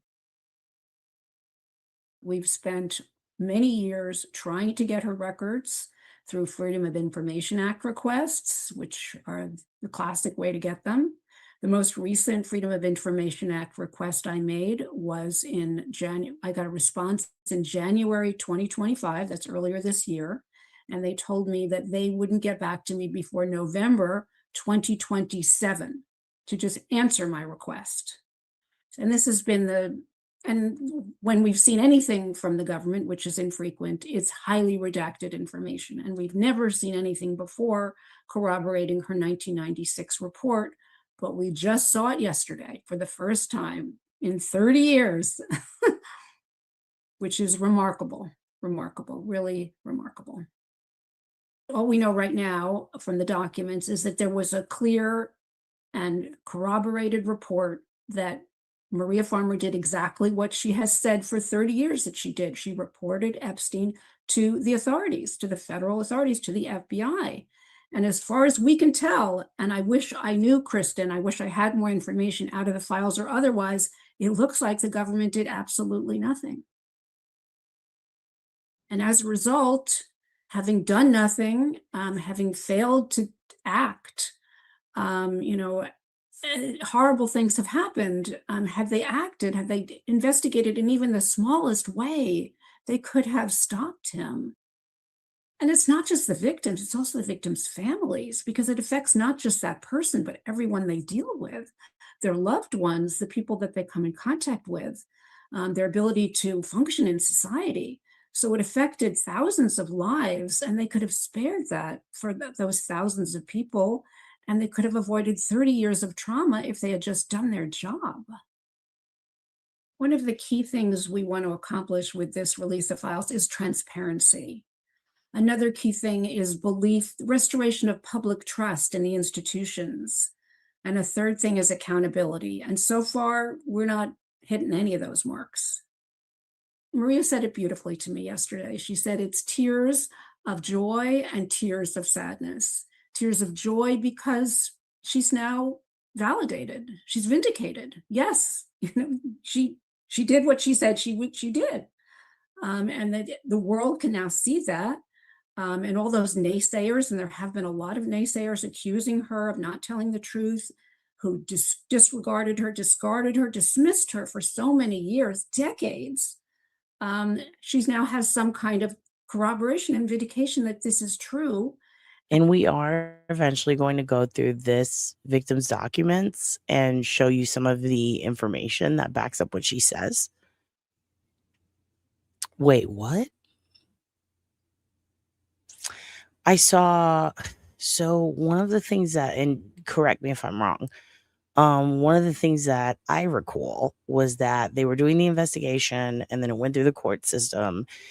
And then I'm not sure if it was like dropped or dismissed, or if they ended up concluding that essentially there was, there was fraud, but there wasn't enough to push forward because it wouldn't have swayed the election. If you're talking about like anything to do with that sex scandal with that one lady, yeah, that was pretty fucking wild. I have no idea where that went. So I would love an update on what was her name. Was it Fanny or is that someone else? Did they throw him out? No real investigation. I thought they threw them out because the investigation didn't find enough to go forward, or at least it didn't meet the statute. How do we find out more about that group of people who come together, sort through the files? You're going to find out about them in a minute. I'm actually going to, and I'm going to put the link below, but essentially it's just Dropsite and the people from the Jmail and CoffeeZilla, and they all, if you go to the Jmail link, you would be able to see all of that, and that's going to be below. But yeah, I'm going to let her finish, and then I'm going to go ahead and play for you. And play for you the audio. The tears of sadness, because look at the waste of the 30 years. And not only for her, but for so many victims, whether it's Virginia Giuffre or all the other survivors who didn't have to be subjected to this kind of child sex crime. Truth. Speak it, girl. Maria was in her early... Oh, yeah, we can't play that one because that's the 60 minutes. Okay, let me remove this. And also, to be fair, for those of you who are right-leaning, who are perhaps upset that I keep talking shit about Trump, it's because he's a rapist pedophile. I'm sorry, it just is. In my opinion, for entertainment purposes only, I will shit on a Democrat now. That fucking woman who was at the hearing during when they were trying to give Michael, what's his name? Is it Michael Cohen? Trying to give that guy a fucking dress down, find out what he's all about. Who is she texting with the whole time? Epstein. She's asking Epstein for advice to guide her in her questioning. The idea that a pedophile with his own island who is sex trafficking girls, and had been known for a decade, over 15 years. People knew, almost 20. People knew. The Florida investigation wrapped up. He had done his probation. He already had the sweetheart deal. Alfred Acosta was already played. Like, the fact that this was known, and yet this woman is allowing Epstein to guide her through her questioning of a witness in such a massive case that really does affect the future of America. I'm sorry, I don't want that guy to be in charge of anything.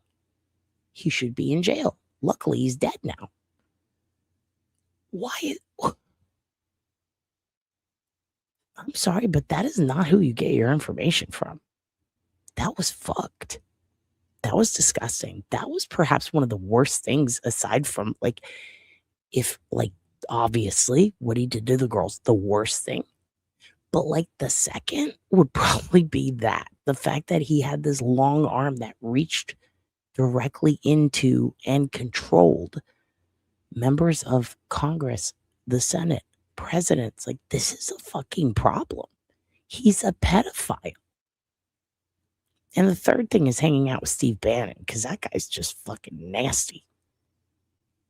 And then don't get me started on Bill Clinton. Ghislaine gets questioned about the painting and then plays dumb. I don't know where he got it, but it's fucking weird. Like that type of shit. It's like, girl, stop. You know you laughed at that shit. You know exactly where he got it. She lies under oath so many times. There's no fucking way you don't tell your beard where you got the picture of Clinton in a dress with a cum stain. Like, there's no way. It's just insane. Yeah, they're all predators. Clinton belongs in jail. Bannon belongs in jail. Trump belongs in jail. Like, all of them. Put them in jail. I don't care.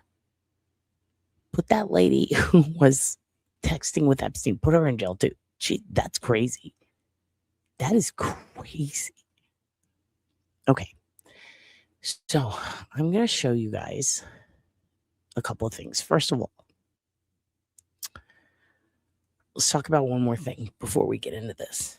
And this is, I don't even know how to explain this, but one of the craziest things, aside from the issue with the redactions not actually being redacted, right, is something really big that Dropsite and CoffeeZilla and them all, and Vercel and Riz, all the people who made these tools, they discovered it first. They seem to be the only people talking about it. But the only thing worse than that is the fact that the Oversight Committee and let's just say the government said, we're going to release the Epstein documents in phases, and we'll hand over all that we can with the needed redactions, right? So it was weird because we got one dump, and then like a week later another, and then another, and then the next day another. And it's like boom, boom, boom, boom, boom, back to back, right? So overall, there are 7 dumps of files, okay? So let that sit in your head. There's 7 dumps. There's supposed to be more because obviously we don't have all the files. So at first they said, and that's a great question. I don't know. I hope so. They should. I don't know what the standard is, federally speaking. But what a major fuck up, right? But the only thing that's more of a fuck up is this. So they're rolling it out in phases, right? And once we get to phase 7, it's like, well, we don't have all the files, so obviously there's more. So CoffeeZilla and them, his crew, I know, honey, they were tinkering around with the URL, and they discovered that if you just replace one number with like 8, which would be the 7 in the URL, if you just replace it with 8, you can see the 8th drop, and it's not even fully redacted. The fact that they fucked up that bad and accidentally had it available online, but technically unlisted, and people were able to get to it, is absurd. Specifically, this link, you can see the 8th dump. And if you go to the DOJ website, you can't see it because it's still not technically out, but there it is. Anyone can see it. And that is a huge fuck up. They basically accidentally released a bunch of files that they weren't supposed to. So there's that. Major negligence. So some of the supporting documentation I have is from that drop. But first, I'm going to play for you what the audio sounds like from the early investigation in Florida where they interviewed the victims. And these are young girls between the ages of, I think in here, they're all like 15, 16, 17. But the crimes that were committed against them happened when they were like 14, 15, 16. This is about a year after. Hey, honey. So let me play this for you real quick, and then I'm going to play you the cleaned up audio I made.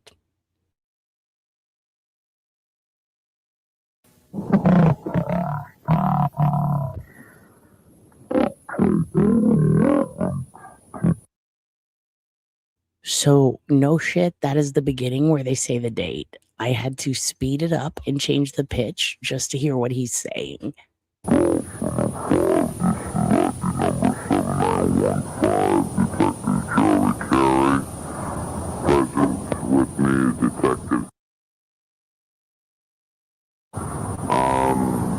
We are at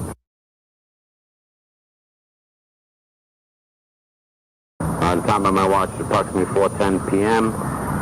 Present with me is, say your name, please. And your name is? You went there multiple times? I first told her, I had a problem with it, what happened the first time. But So you can see how horrible it sounds, right? So what I did was I tried to clear it up, and I want to see, does this sound better? I'm going to let it play a little bit, and then you tell me. Now, the beginning does have some squeaks in the background. I know, and they're not Mookies, and I couldn't get rid of them. But yeah, that was one of the victims, okay? So you're about to hear the testimony from one of the victims, part 1 and 2. It was unlistenable before. Thank you. Mookies, hold on. I got to go get him some chicken weenies. But here is the cleaned up file I made. And I'm going to warn you, there are parts at the beginning where it sounds weird. But that's because I was tinkering with it, trying to find it to where it's not totally obnoxious, but still you can hear it, okay? So here we go. Whoops. Today's date is October 11th. As you can see, I had to raise the pitch dramatically and speed it up just to hear the date. So I'm going to turn this up as loud as I can get it. And here we go. 2005. This is ID number 7915, Detective Joey Carey. Present with me, Detective. We are on time on my watch, approximately 4:10 p.m.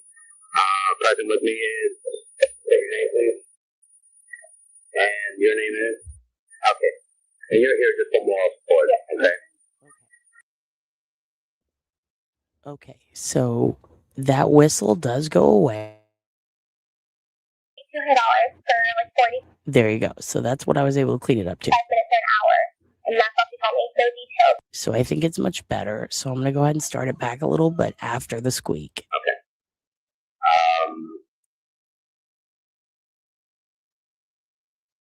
Obviously, I've explained that I am investigating a case involving a subject that you may know. Her name is Jeffrey or Jeff Epstein. He's resident in Palm Beach. I believe you may have some information pertaining to this case. If you could, in your own words, can you explain from the beginning as to what happened? There's a year and a half to almost 2 years to go over. Is do you want me to go through everything, or do you want to specifically ask me stuff? I'll start from how you met him, and then I'll take you through. Heard me over top. We were good. And I was mentioning to her how I wanted extra money to go to Maine. Is that where you're from? No, but I wanted to go camping. I like to go camping. Right. So I wanted to go camping for the summer, and I couldn't afford a plane ticket. And Sassy goes, oh, well, you can get a plane ticket in 2 hours. And I said, what are you talking about? That didn't make any sense to me. The plane ticket in 2 hours, what are you talking about? She goes, oh, you can go and give this guy a massage, and they'll pay you $200 for 45 minutes or an hour. And that's what she told me. No details, no nothing. A couple days later, I believe it was a Saturday night. I'm almost positive it was, because I know I didn't have to go to school the next day. It definitely wasn't a Friday. So it was next Saturday night after that. She set it up, and I picked her up from her apartment, and we drove to the island, and I worked, and he paid her $300 or $400 for me. Okay. That was it. All right. And this was a year and a half ago, correct? Maybe 2. I'm not sure. I didn't really keep track. How old were you when you first went over there? If it was 2 years ago, I was 16. If it was a year and a half, even 16 or 17, I don't know. Okay. I really don't know. Okay. When you first went to give a massage, you explained that it was just a massage? Just a massage. Okay. Did she explain how you would have to be dressed to give a massage? She said that he wanted cute girls, so I looked cute, did my best. I didn't think that it was what it was. I wasn't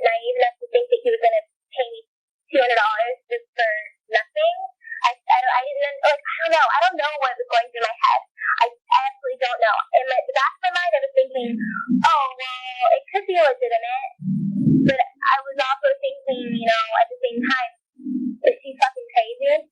Like, this guy's not going to pay you money for not doing anything, not letting cops steal nothing, you know? So I didn't know what to think. I was like, oh, I'll just go and I'll feel it out. And if I don't like it, I'll leave. Like, in the middle of it. Like, I don't care. If he does something that I have a problem with, then I'll leave. Okay. When you went out, you drove? Mm-hmm. You drove with Chef?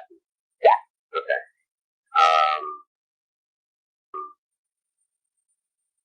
You came up to the house. Mm-hmm. Take it from there. Pulled up to the service entrance, went up through the little white gate that leads to the backyard.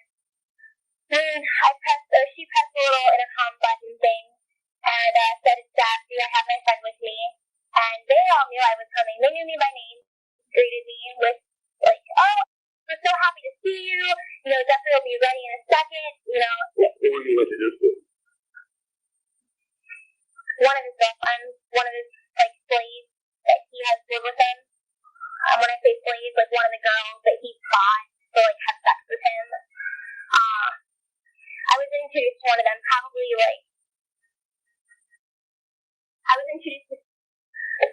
that's his assistant, I think. I think they have sex, but I don't know. I was introduced to his assistant, and she's the one who told me that he would be ready in a second. And from there, I met various other girls. I didn't pay attention to who they were, though. But I saw the time after that, so I remember her. Okay. How were you brought to Jeffrey? I'm trying to remember. There's a staircase in the kitchen, and I went through the staircase in the kitchen up to the master suite. There's two bathrooms. One has, like, a steam shower, and then the other one's, like, the other one is, like, it's just a regular bathroom, but then there's another bathroom with a steam shower, and, like, I don't know, there's two bathrooms in there. I'll just make it easy. There's two bathrooms. I was brought into the one bathroom, the massage bathroom with the steam shower, and she was with me, and so I was like, oh, just wait here, yada yada. So, and we were waiting on the couch in the bathroom, and Jeffrey comes up and he was like, hey, I'm Jeffrey. He just introduced himself, and he hands back. I remember this because I was pissed off that she got paid to bring me. I was pissed off. He hands her a lot of $100 bills and says thank you, and she says, I'll wait for you downstairs. And it's like, smile. And that's how I was brought to Jeffrey. Okay. Take me through the massage, that first massage.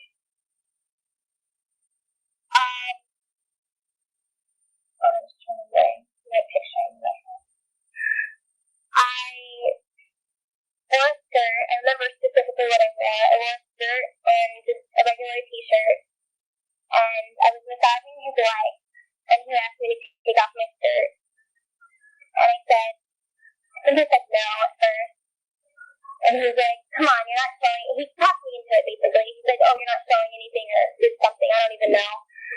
So I ended up taking off my skirt, and then he goes, well, I think he just started touching, the top of me. So then he asked me. When you're saying the top of you, right? Yeah. And then he asked me to take off my shirt. So I took off my shirt, but I kept my underwear on, and I wouldn't take my underwear off. I told him no. And he still paid me the same amount. And that was that. I went home. Okay. You had on your...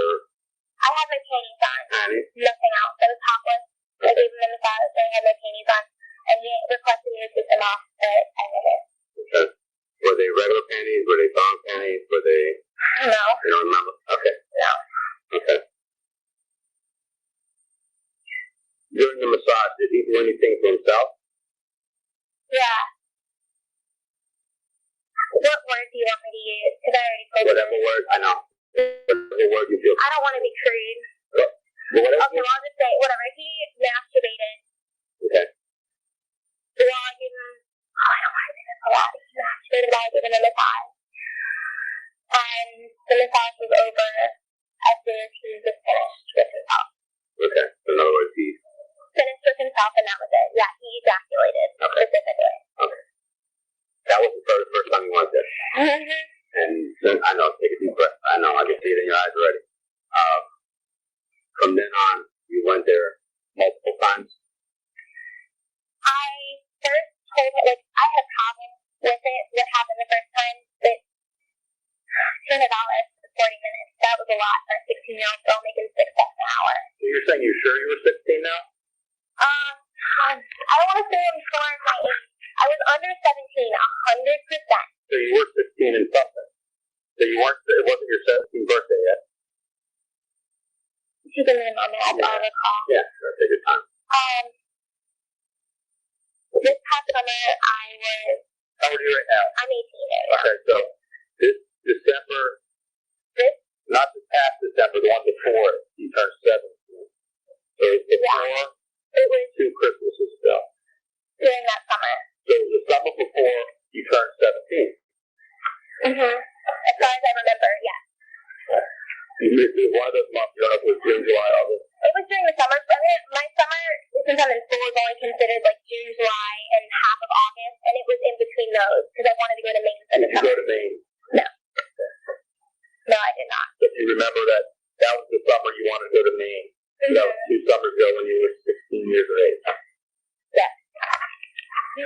You were able to drive by yourself, so you had to be at least 16. Yeah, so I was 16. When the first time you went and he masturbated, did you see his number? Oh, I thought you were going to ask me if I saw like his hump. No. I saw all the above. You saw him fully naked. Yeah, 100% naked. He had his tie on for some of it. That doesn't mean anything. Like, he was naked. He took off his towel. I saw everything there. Okay. You know the difference between circumcised and uncircumcised? Yeah. Would you say he's uncircumcised? Uncircumcised? I mean, I'm sorry, he is circumcised, my bad. He's circumcised, 110% sure. Yeah, that's because he has some sort of birth defect on his thing. I don't know what it is. I've never, like, really looked at it, because I've never done anything where I had to touch it. I've never touched it out of a whole nor time. I never touched his penis. Like, I'm pretty sure he rubbed it against me, but I've never ever been like, okay, I'm letting you do this, or I'm going to do this to you. It's really weirdly shaped. I don't know. Do you want me to tell you this? Yes, is this proof? Like, yeah, I do. I do want you to talk. I know. Just talking to your girlfriend. Don't think of them as talking to your girlfriend. Okay. I'm just really embarrassed. Okay. It's like a teardrop, like a duck water. It's really fat at the bottom and skinny at the top where it's attached. And he can never get really hard, ever. Like, I just could tell by looking at it. Like, by looking, you can obviously tell if you're hard or not. And I could tell that he wasn't. So I don't know if that's some sort of thing that was wrong with him, but it definitely was not normal. And I mean, it's not like it's super around it, you know, but I've seen, and it was not normal. Like movies and stuff. Yeah. The next time you went, or as you continue to go, did it escalate more? I don't remember how long it took for me to start working for him regularly from the first time I went there. But I started working every day. Every single day he was in the country, I would be there. I'm sorry, I like, give me a second. Sure. Yeah, I started working there every single day, and I told him that I wouldn't let him put anything inside of me. That was my rule. Nothing inside of me, no fingers, nothing. Absolutely nothing inside of me. He increased my pay to $300 or $400 as long as he could touch me. I swear I never touched him the whole entire time. I never ever touched him. How many times did you say you went? 100. He used to tell me that I was his favorite. He bought me a car. He bought me a Jeep? No, I had a brand new Dodge Neon.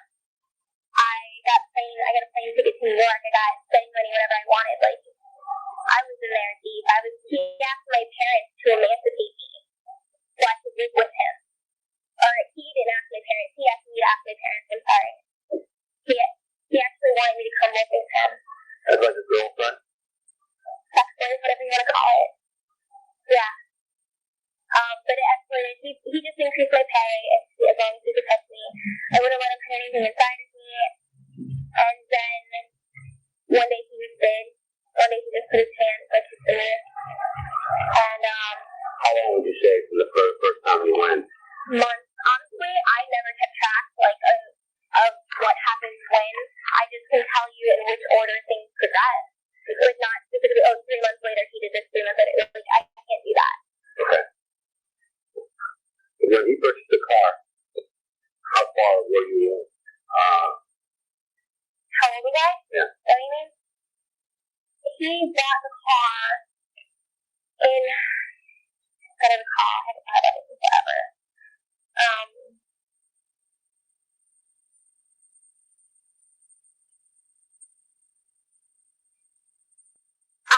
I can do like a 4 months that it possibly was during, but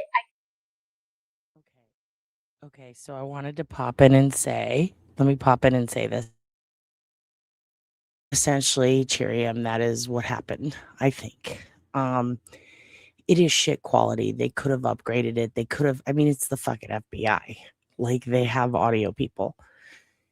They could have cleaned it up for us. They chose not to. If they were required by the DOJ, which we can check. I mean, we should check. I think we should check. I'll check. There were, well, here's the thing. If they were required by the DOJ to put it out as is, the raw data, that would be one thing. But the DOJ also required them to release all the files by the deadline, and they were 10 days late. So they obviously don't give a fuck about the rules. So I wouldn't put it past them to do a Colleen, aka to purposefully make it worse even. I mean, that beeping sound or the squeaking that you hear in the background, it is insufferable. But there's really no way to hear her without it. It sucks. I will let it continue. Can't specifically remember if it was before or after the New Year. November, December, January, February. That just passed. Of 2004? Wait a second. Were you a senior in high school when you had the car? Yeah, it was recently. It was like towards the middle and end of my school year.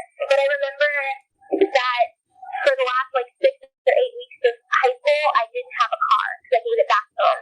Because he asked me to have sex with him and like second stuff, and I was just like, no, definitely not. I was like, I'll let you touch me, but I'm not going to do that. This is 2005, right? Yeah, the car was a Dodge Neon 2005. He got it from me before the New Year because I remember I got it. It was an edition that was a year before they were supposed to come out. So if I got it, I obviously didn't get a 2006 because that's this year. I got a 2005 Neon in 2004. 7 miles on it when I got it. The car was awesome. Okay. And that's the car that you used to drive to and from? To and from school, South my friend. And to his house when he was? To his house all the time, yeah. What color was it? Like a neon blue. Like a really bright blue. It was really pretty. Not that makes a difference. And you gave it back? Yeah. Was it after you graduated from high school? Or? No, I gave it back before I graduated. It got too sticky for me. He wanted more than I was going to give. I didn't want to suck his dick. I didn't want to have sex with him. I never did that, and I wanted to be able to walk away from this saying that I never did that, and I'm glad that I did. Okay. So I just give it back and say, I don't need a car. Okay. But I lied to him when I gave it back. I didn't want to burn my bridges because he was a spectacular guy to have. Spectacular. Even when I didn't work for him, until this day,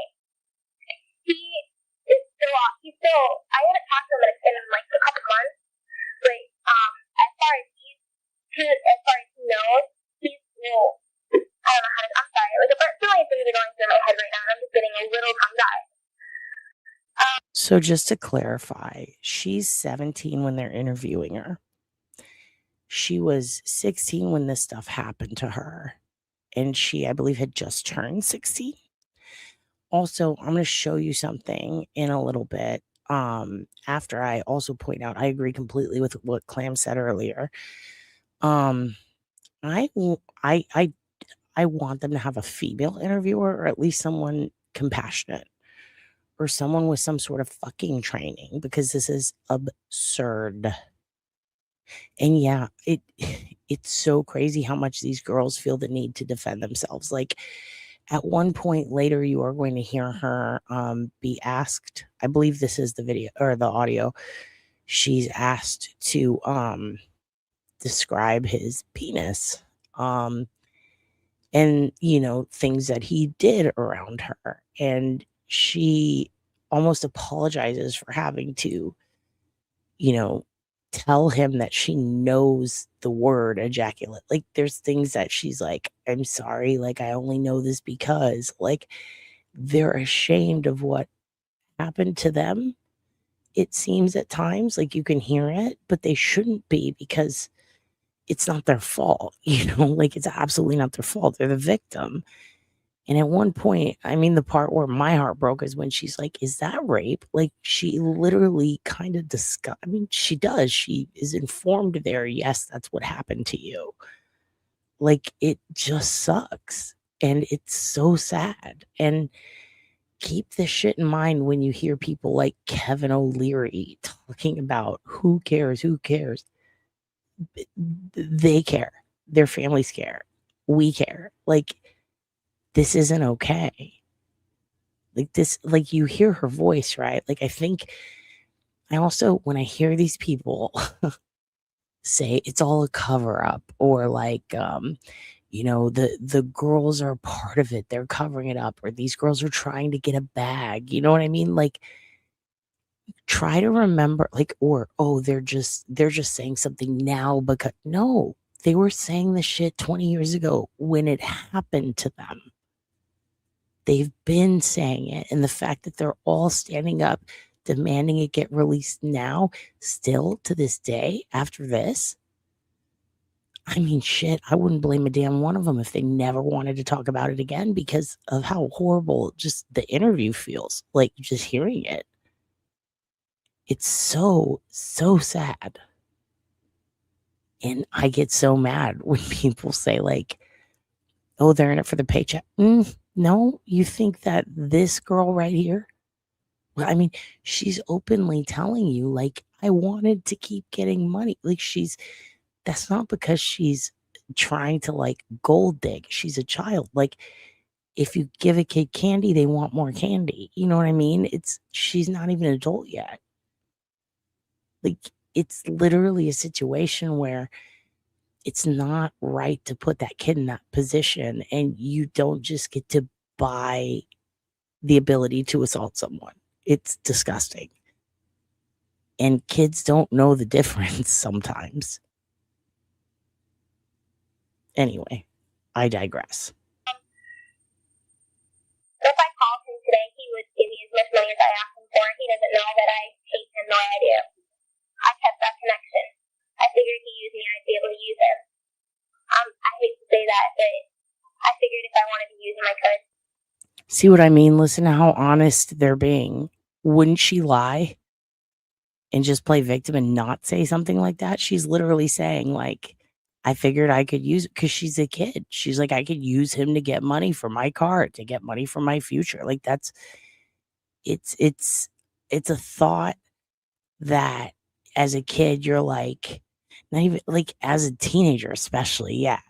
You know, I'll do anything to get that car. And at a certain point, it's like the fact that you might have to tell your parents, or your parents might find out, that then keeps the pressure on you to not say anything and to keep it going. Like, to her, in her teen brain, it's in her best interest to allow this. She doesn't realize this is illegal. Like, you also have to understand the context of these interviews. These girls were brought in, and some of them don't want to be talking to the FBI, and they make that pretty clear. And she kind of goes back and forth. You hear it once in a while where she's like trepidatious about all of this. Okay. Let me bring you back a little bit. When did things start to escalate as far as things happening when the massages were given? He escalated whenever he wanted. I don't clearly understand the question. Okay. The first time you went, you were naked. Are you asking for a date, or you're asking No. how in the little steps that there's progressed? Well, I went and I wouldn't take off my pants at first, and then he got me to get naked. Then he got me to let him rub me. Then he got me to let him stick his fingers in me.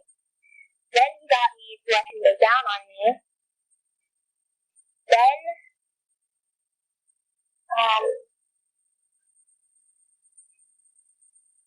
that was pretty much the gist of it, except this one time where he bent me over the table and put himself in me without my permission. Okay. And I flipped out. Alright, and I'm sorry to ask you, but I don't count that as me having sex with him. You know, he did that. I just told you that I never had sex with him. I never did, I don't know what you consider that. But I go, what are you doing? He goes, oh, I just see this. Or I just want to get to see this. I'm sorry, I got to see this. I just to see this. Okay. Let me back you up. Okay. When you were completely naked, the same things happened. You went in, you massaged him. Sometimes I didn't even do it that. Sometimes he just asked me to take off my clothes and he'd have to do work. And he'd be sitting in his desk or something and I'd just be naked there watching television or reading a book, but I'd be naked. Or sometimes he wanted to just watch TV or read and he'd lay in his bed and he'd ask me to just take my clothes off and lay with him. And that's it, not touch it or anything, and I'd get paid $300 for taking a nap for 20 minutes. Sometimes he'd just invite me over for breakfast or dinner or just to use the swimming pool, and I'd get paid for that too. Okay. I get paid just to hang out with them. That's it. And if the money wasn't there, I wouldn't have ever been in that house. Okay.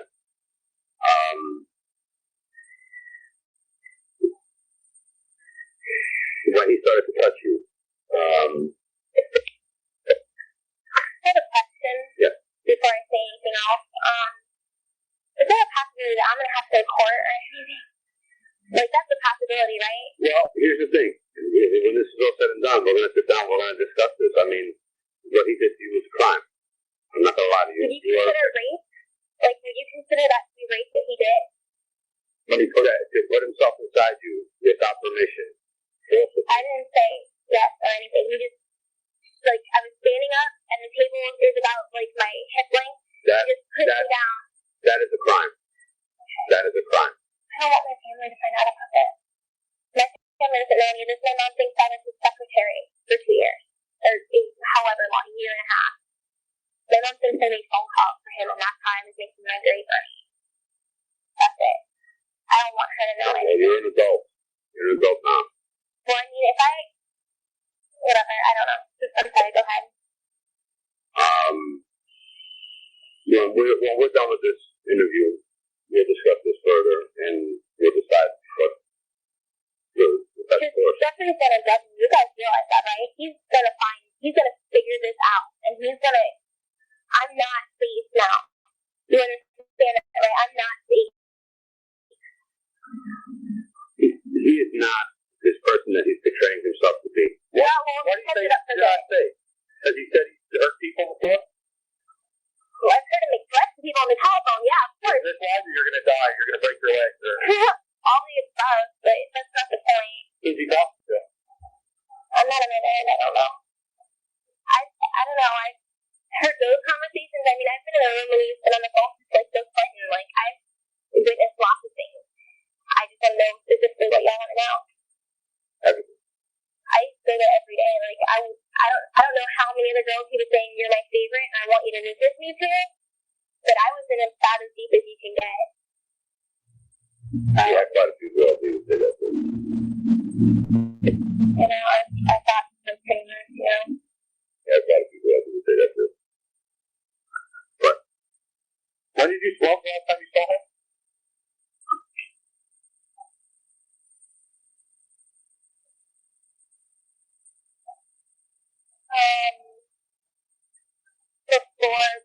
Before the summer. Like May or June, when you get called back and stuff after you graduated? When did that Or maybe a little after I graduated. I don't remember. When did that incident happen when you got to the table? I remember. Was it recent or was it like a year ago? It was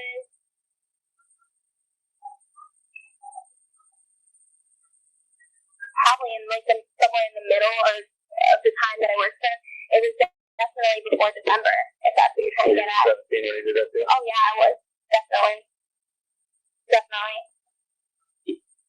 And we're gonna get to that in just a minute. But getting back to when you were naked. Okay. And you were providing the massages. They were legitimate massages, by the way. I don't want to be in trouble for anything. No. I'm telling you, you are not a suspect in this in any way, shape, or form. Honestly, I don't trust cops. So I just I've had a bad experience. So I just wanted to be clear on that. Okay. Well, I'm telling you right now that I didn't even bring handcuffs with me up here. I don't know. And I mentioned it to somebody that I didn't say anything, but I mentioned it that I had to go talk to police about something that was personal to my boyfriend. And he got to flip out if he knew I was talking about this specific stuff with anybody. He was just like, make sure that you're not getting investigated. I can assure you you're not. Okay.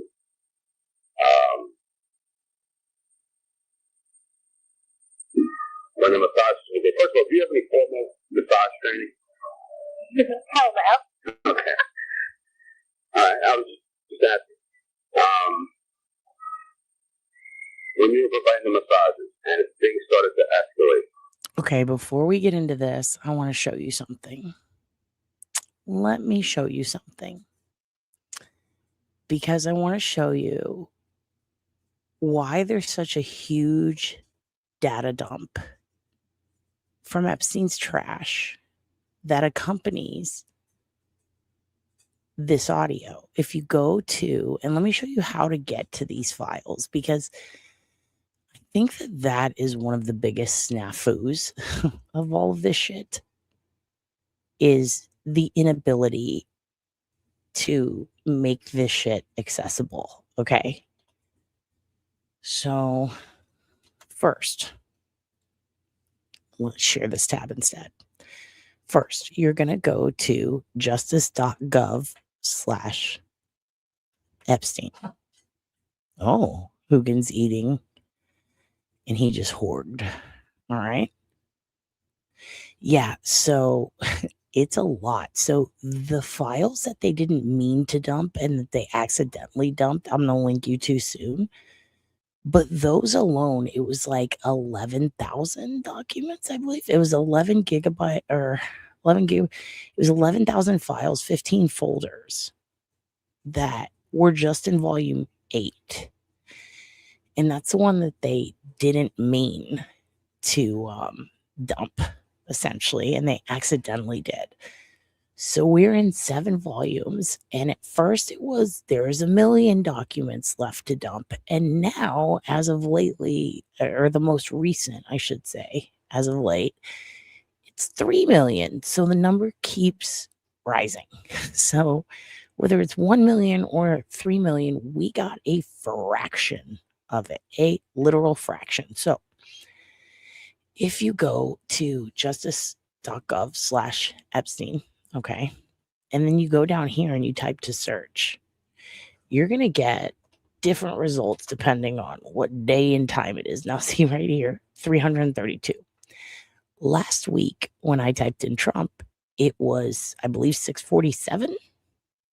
And it toggled, or I guess varied between 633 and 648 or something like that.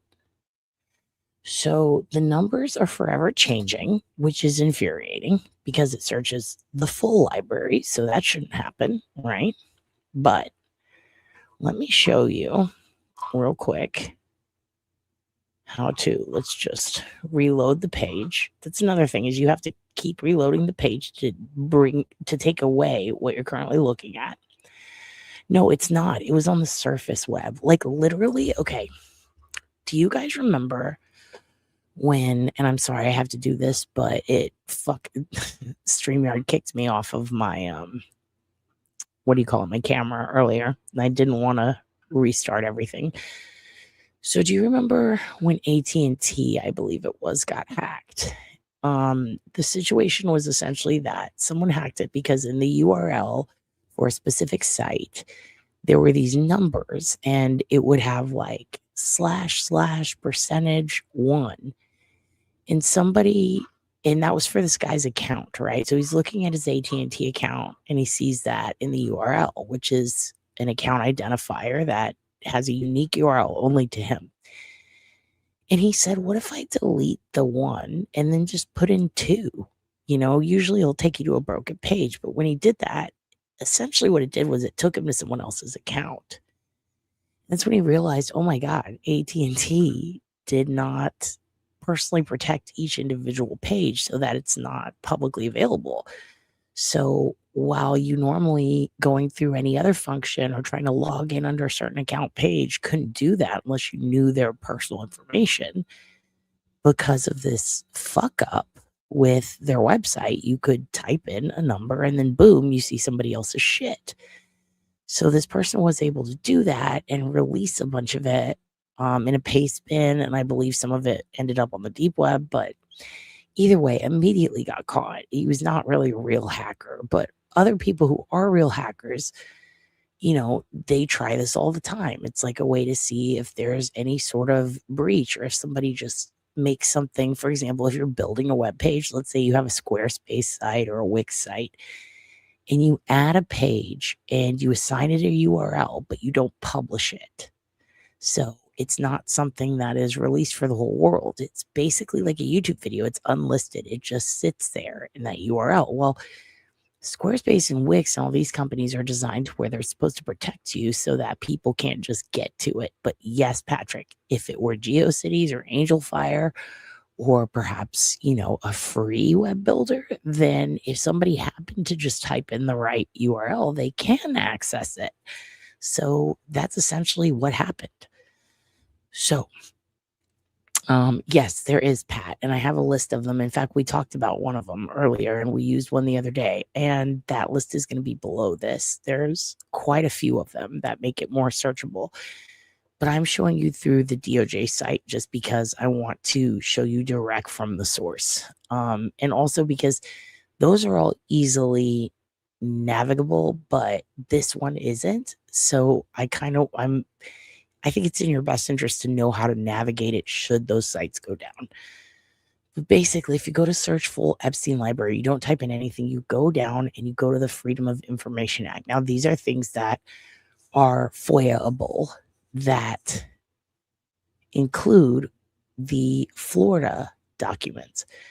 So if you go down here, if you go to the Bureau of Prisons, you can see anything FOIA-able that involves the prisons, which includes Epstein and Ghislaine, because they were the two in prison. If you go to the FBI, you can see anything involving their investigation and anything involving Customs and Border Protection, which I think is mainly Ghislaine stuff. So if you go down to Florida, this is all from the Florida investigation. So right here, you can see walkthroughs. There are videos, any phone messages in the Florida case. Now, what's the Florida case? That's the first case in 2004 where Julie K. Brown, a reporter, basically discovered that Epstein was trafficking people, shined a light on it in the paper. Everybody was all up in arms. The FBI had an investigation into him. They end up investigating and speaking to all these girls. And keep in mind, it's not a situation where the girls went to the FBI looking for help. This investigation was opened regardless of them and then put upon them. So it's not like they were looking for a payout. They were approached by the FBI. Okay. So that's kind of a big deal. It shows you intent was not there to get a payout. This is something that happened.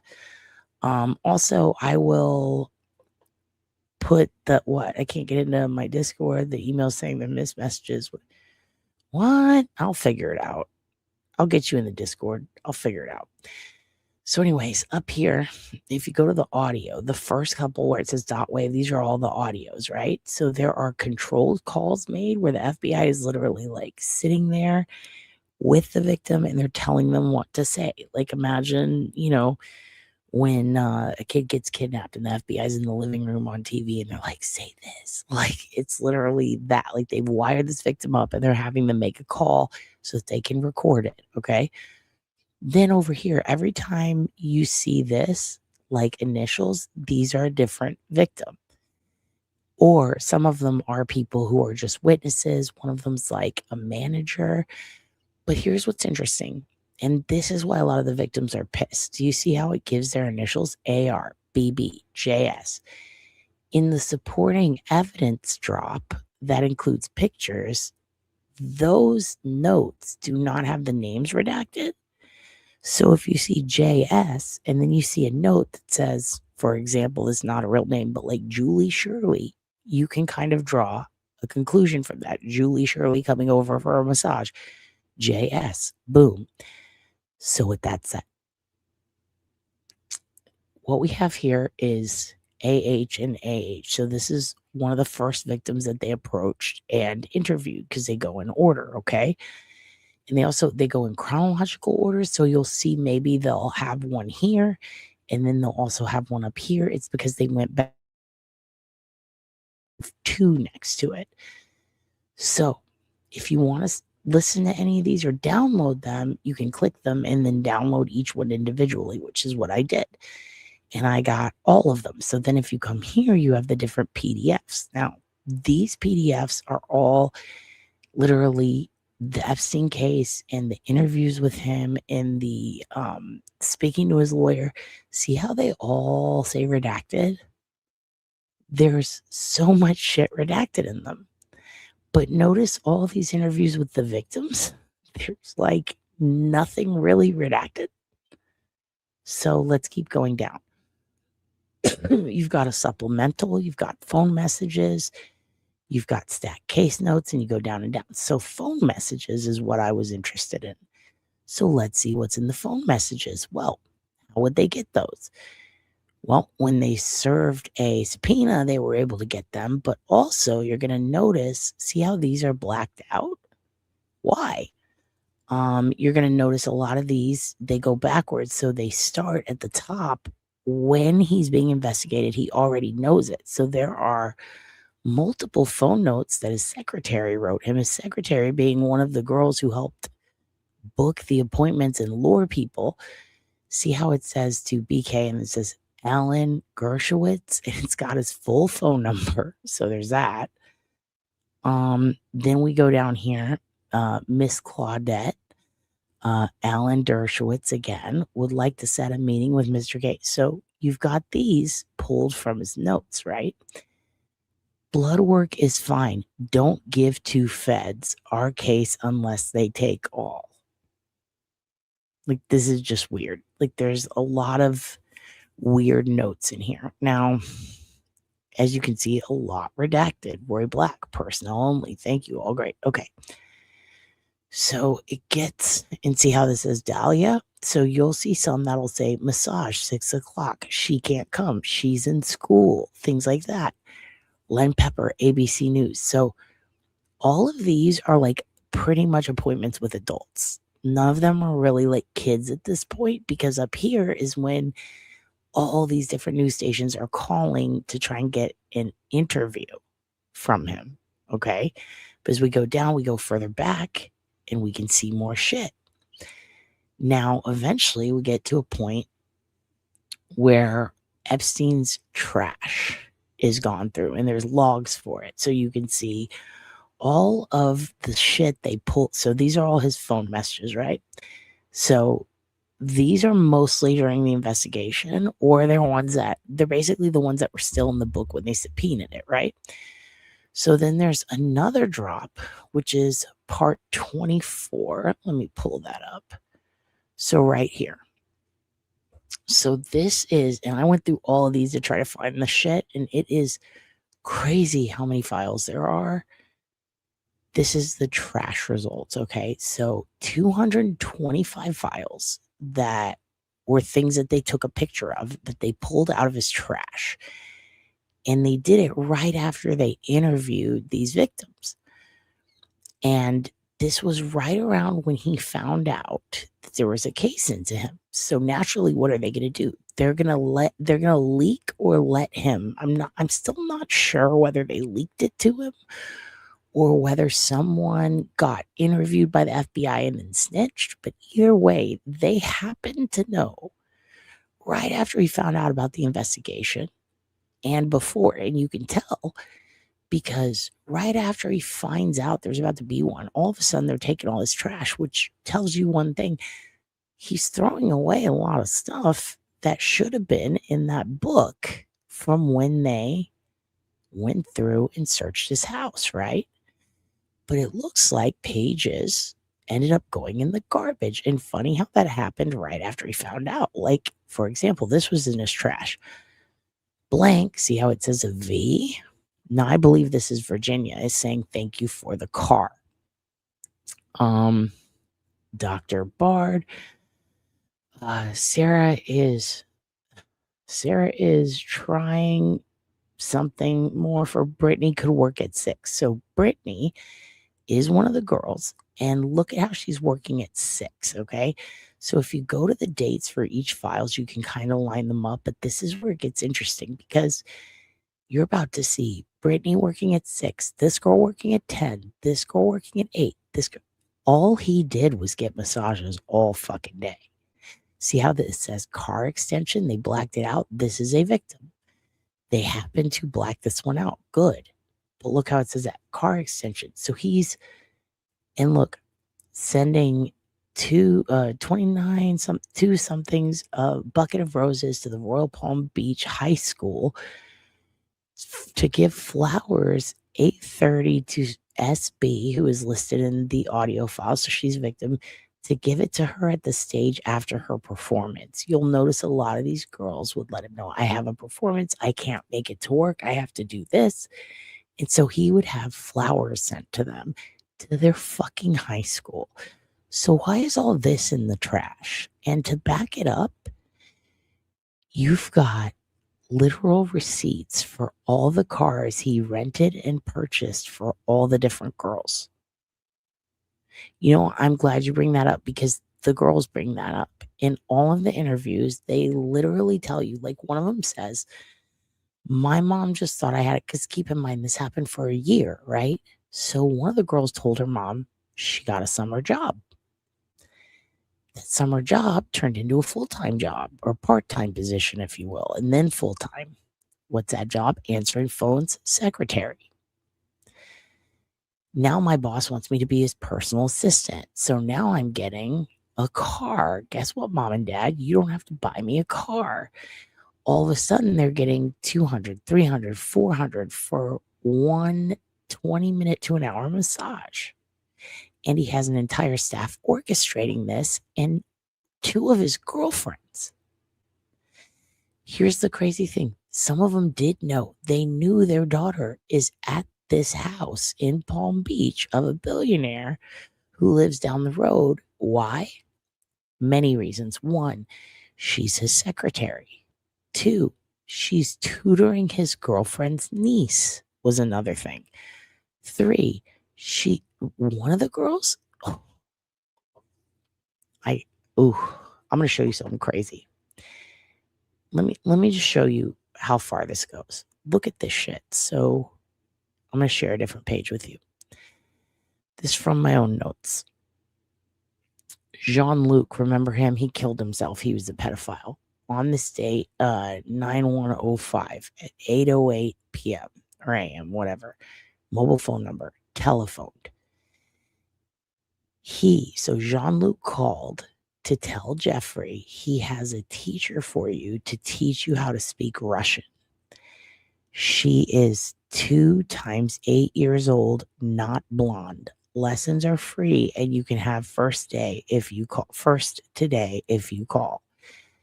2 times 8. She is 2 times 8 years old.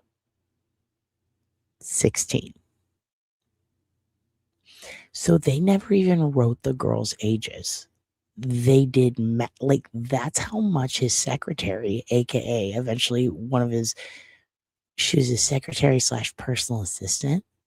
She never wrote 16. She was taught to write 2 times 8. So it looks like 28. Like, that's how much she's covering for him. And also, a 16-year-old showing up to teach him how to speak Russian. A 16-year-old shouldn't teach an adult man anything. Second, why does he want to speak Russian? Interesting how this falls in line with right before he's trying to get people to put him in touch with the Russians and talking about how he compromised who? Trump. Talking about how, the Russians. Like, he literally names multiple Russian people who were charged with doing spy shit, people who were given payoffs by billionaire oligarchs, people who committed crimes, Putin's right-hand men. He's trying to get meetings with them after taking a few years of Russian. Not blonde. Why does it matter what hair color she is? Do you see what I'm saying? So not only does he have a young lady who is charged with keeping his notes, writing in code, but also getting the hair color and arranging the appointment. Are you fucking kidding me, dude? Are you kidding me? And it gets crazier. You have notes that are coming out of his trash can like this. So right here, living room shutter pull down by bathroom shutter. So this doesn't make any sense until you hear an interview later where actually 2 or 3 interviews later, where a couple of girls mentioned that he would pull down the shutters so people couldn't see if there was someone there who he didn't want to, but how he had these 16-year-old girls, sometimes multiple of them in the room, walking around naked and topless, while other adults and supermodels were present, while businessmen were present. And at one point, one of the victims tells a really interesting story that sounded familiar about how her and her friend and her other friend were looked up and down, and how Bleep got into an argument with Jeffrey about who gets to have them. It's the same story that we heard recently and saw in the files that was relayed regarding Jeffrey and Trump in a tip that was given to the FBI in 2020. The exact same story. So why is there corroborating evidence for that? And they redacted his name, but not the victims. So see right here where it says Abigail, Ohio house, Eva's little girl on the boat. That's going to be important later. He was keeping track of and having his assistant note girls that he really liked. Ohio house is interesting. Ohio house is interesting because who else lives in Ohio at the time? Les fucking Wexner. The trash stuff is some of the most damning evidence, in my opinion. Here. This is another one. Left messages for blank, Tatum, Joanna Harrison, Rhiannon, Monday and Tuesday at blank works 4 to 9 p.m. Leave school at 11:30 a.m. Shanna will be here tomorrow at 10:30 a.m. These are all massages. All massages. Yep. Eva's little girl on the boat is the concerning part. So he's hanging out at Les's house and peeping girls on boats. He also had a really cool family named the Dubins who promised his goddaughter to him. He had 3 godkids, and they were all belonging to the Dubins. And one of them was the youngest girl who was promised to Jeffrey, who made jokes about making her his wife one day, who had trusts for her, and who had AV audio and film on CDs that were actually in some of the pictures that we looked at. And why does he have a photo shoot of this little girl? And why is she on his lap? And why is she in multiple pictures with him? It's really creepy. But notice how so many girls, so his whole day is planned. She left messages for all these girls. He knows their school schedules. Joanna Harrison has a friend, Andrea, that would like to work tonight, is another one of them. So these girls would call and they would say, I have a friend who wants to work. I know someone. And they would say, send him over. I'm not sure if we've gotten to the part yet where the girl says that one time she brought her friend over to meet Jeffrey, and that Jeffrey said the girl was too fat. Like, it's so disturbing. Anyway, if you go through the trash documents, which I highly recommend, you're going to see a lot of crazy stuff. But most damning is you're going to see backup receipts for that neon that he purchased the young girl we were just listening to. Everything she says, he bought me this car. It was this color. He gave me this amount of money. He gave it to me on this day. He told me it was for this. He said that he would pay for my school. Like, all of these things are backed up in the trash documents because he knew somehow to throw away the receipts for rental cars, for flights that he bought for those girls. Blank is saying, thank you for the car. Like, the amount of receipts for cars, and then girls saying, I need money for my car, and see how they keep a log of when they recover trash. 9/21/05. Improv Saturday, Jesus. Yes, and is saying thank you for the car again. They just repeated that. Hold on. Where's the other one? Okay. No, that's not it. Let me find you one more thing and then we'll continue with the audio. So some of the shit's sideways. Look at this. The girl from St. Bart. Hold on. This is the great part about it is luckily you can flip it. The girl from St. Bart's got sick, so she won't be able to come. Sarah got a message from her. So they literally go through. Look, she called again if she could work anytime Monday through Friday. So girls are calling. People are calling, asking for Haley on Saturday, which says at 10. Okay, so on this one, see how it says Haley and it gives you the date? One of the ways that they're able to corroborate a lot of this shit is because Haley, they interview later, and they do use her full name and her name Haley is in the audio. They call her Haley. The file is named Haley. And you can literally line up her claims with all this information. The reason it is included in the case file is because every single piece of paper and item you see backs up something a victim said.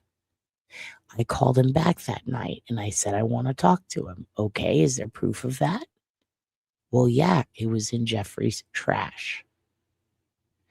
And as you can see, a lot of these names have the full name and phone number, and they line up with the audio initials. So, of course, she's pissed. And Courtney Wild is one of the victims. And we'll actually see a video from her later. Yeah, he didn't. He tried to throw them away. The FBI had to pull these out of his goddamn trash, which shows that he was trying to obfuscate the law. He was trying to avoid or hide this information because he crumpled it up and put it in the trash. See how it's all fucked up? They went and dug it out of his trash. It's all on the trash log. Yeah, he didn't even shred it. You know why I think it's available at all? I bet he had his assistant do it. I bet she was lazy and just tossed it in there. Now, some of it looks like it was burnt. And that's the interesting stuff. One thing to Jelaine is burnt. And then some of it's just torn. But you can see all this correlating data. Like, look at this. She couldn't come with me earlier. She's being dropped off. And then they have all the names. One girl, he pays for her tattoo. It's just so wild. So all this stuff corroborates the information that you hear in the audio. With that said, let's get back to that audio because I do have to go soon.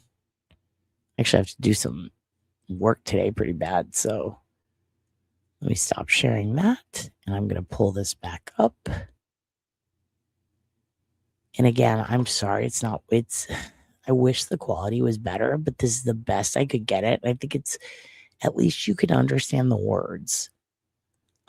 Because in the DOJ drop, you can't hear anything. It's just in the background. You guys heard some of it, but here you go. When he started to touch you, you said earlier, was it with his hands or with something else? With his hands. I remember he would kiss me and stuff too. I remember that. And when he kissed me, like if he was jerking off, he would like rub himself like on my breast.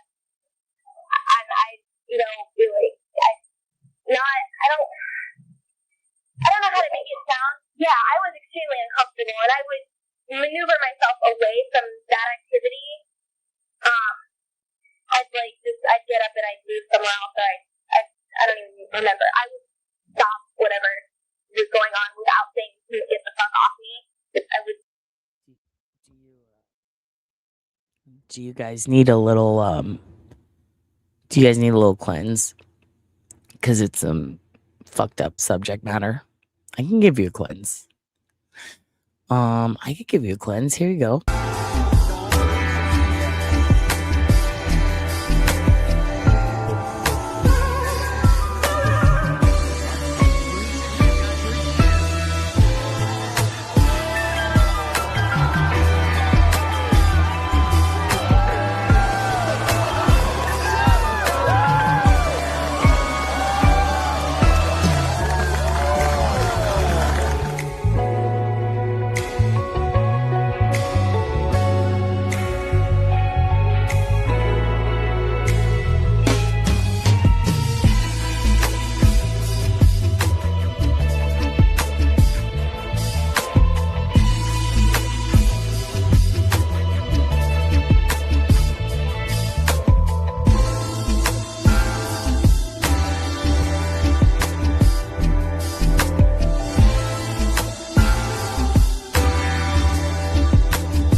Is that better?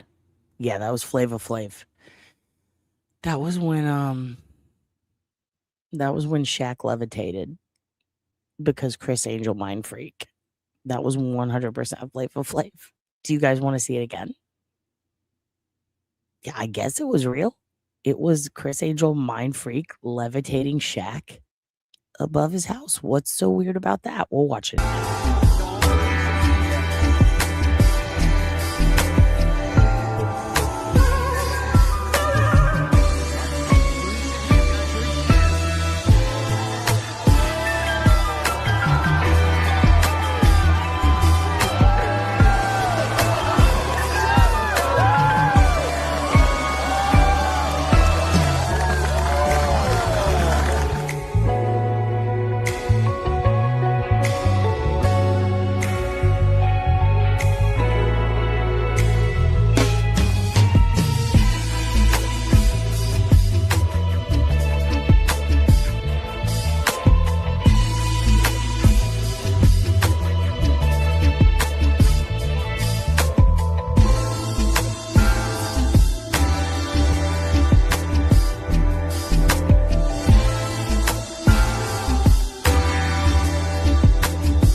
So, like, were the early 2000s fucked up? Yeah, dude. A lot of fucked up stuff happened, like the Epstein stuff, these poor girls. But on the flip flop, Shaq levitated over his own house somehow with the help of a gothic magician. And no one questioned it, and ain't no one said shit. Okay? So, you know, when you get sad, just do what I do and remember that Shaq can float, but for some reason he didn't choose to do that and then dunk a basketball. Like, I'm sorry. If I was a famous NBA player and I was retired and some motherfucker said, I'm going to make you float, okay? I would dunk a basketball. I would say, float me to that hoop so I can dunk them again. You know what I mean? Nope. That is Shaq. That is Shaq and a bunch of bros, a bunch of hip-hop bros. You didn't see shit, Pat. You didn't see shit. Okay? Because he levitated. If you guys can believe in astrology and the moon and all that bullshit, I can believe that Carrot Top, the king of Las Vegas, and motherfucking Flav were there in person to watch Shaq levitate after they all chose to play light as a feather, stiff as a board, as if they were 8th grade girls. I'm going to watch it again. I'm going to watch it again. Okay? I'm going to watch it again because I love it.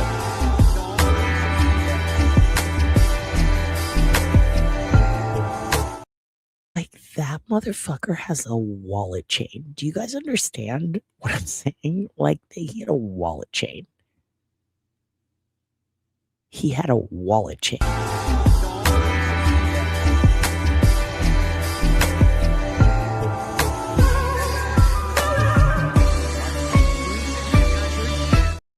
So one more time, look down at the bottom under them. Shaq doesn't have a shadow.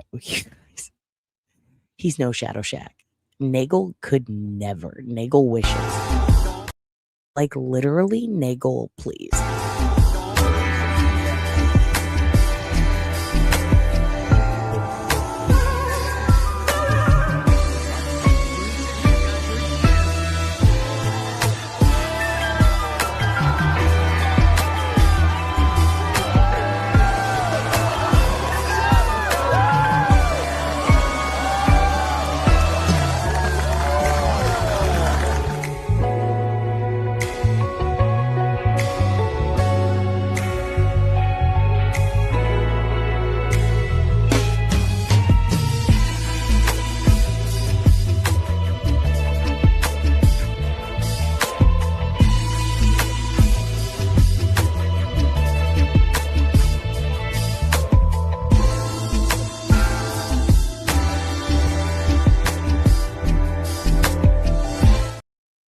Of course we can fucking try this. Are you kidding me, Kevin? Yes, we can try this. Yes. I'm shocked he didn't get shot down like a goddamn Chinese spy balloon, but that's just me. I am a bit negative sometimes. Okay? I don't always think this is going to work out. Shaq's going to fucking fly. Okay? We're going to levitate you, Pat. Everybody put your fingers on Pat while we all say, light as a Shaq, stiff as a board. Oh, Laura. I'm so glad she's right. Laura, wait till you get to the crazy shit they're making on Twitter. They're blaming the Jews again, Laura. What are we going to do? What are we going to do, Laura? I need you to get Puerto Rican on their ass. Also, another thing that I never want you to ever forget. Happy New Year, y'all. Let's make my first charcuterie board, and this is what I got, so don't judge me. I got this board a really long time ago. I think I got it from Hobby Lobby, but figured let's put it to use. I don't have the little glass bowls like you guys probably got, but we got Tupperware. I started out with cutting up broccoli into bite-sized pieces, and honestly, I don't know the pattern I'm going with. I'm just winging it, y'all. So don't ask me. I'm just doing it as I go.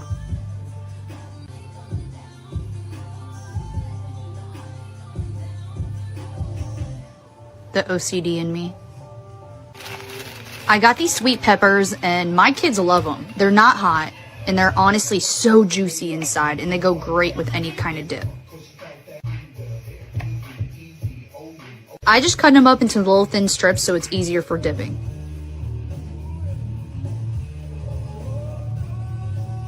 I'll also be adding some red pepper hummus to this plate, so I got some naan bread. And I was like, I'm just gonna flour it. I've been trying to introduce my kids to different types of meats, so we got some prosciutto, and I'm gonna do the famous charcuterie flour. Now, this was very flimsy. You can see it in my face. I did not know how this was gonna turn out, but it did come out great.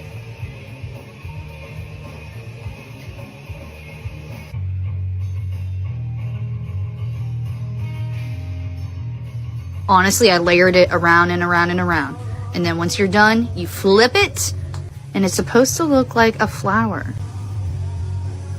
Beautiful. I was gonna do another flower, but this time with salami. Honestly, y'all, you can use any size cup. I chose this one because I like the size of it, but a lot of people use glass. I don't know if that makes a difference. Maybe they stick down better. I don't know, but it worked. Oh shit.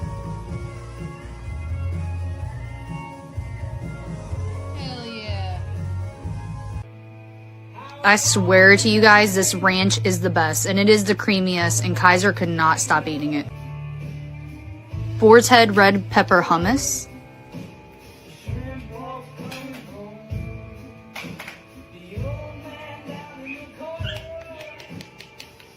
Had to do a taste test. Ensley didn't even let me finish it before she started eating it. I hope y'all had a happy new year. We had a great one and the kids tore up this plate. Wait until you see how much was left at the end. We just stayed home, had some people over, and let me tell you, everyone demolished it. Happy New Year, y'all. Her laugh makes my eyes bleed like the Virgin Mary statue in Italy in like the 90s. Also, that is the worst ranch. It's so sweet. It's so thick. And Kaiser Soze could not stop eating it. Poor Kaiser, dude. He gets treated the worst and fed the most. And it's just... Kaiser and Ensley. They are the sweetest babies. And they have the craziest fucking mom. I'm just glad Jace isn't there. We need to protect him. Jesus Christ. Yeah, and she wrecked that meat flour. Yeah, she didn't have any moldy cheese. I do respect that. Also, I'm glad she threw some vegetables in there. It was weird how they barely ate any, but whatever, you know. Anyway, I do plan on taking her to court, and this is who will represent me. Sorry, Megan. Your Honor, DeFerk, Miss Janice, Judge Athens. Your Honor, this is so unfair. Your Honor, I think I want to appeal. Your Honor. Your Honor, stop. This is propaganda. Your Honor, this is fake.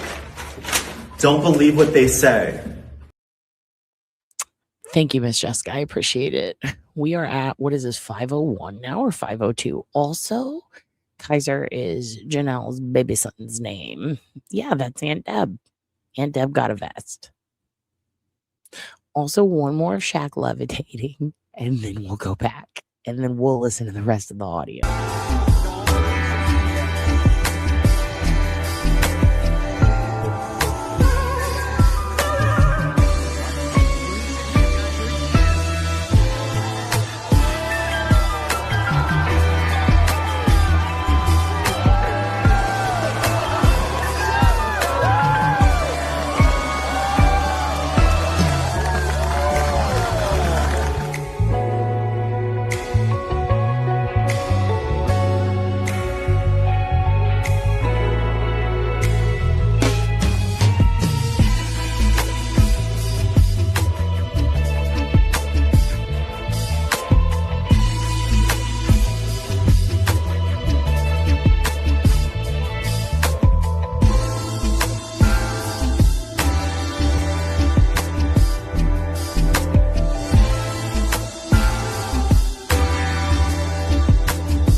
Okay.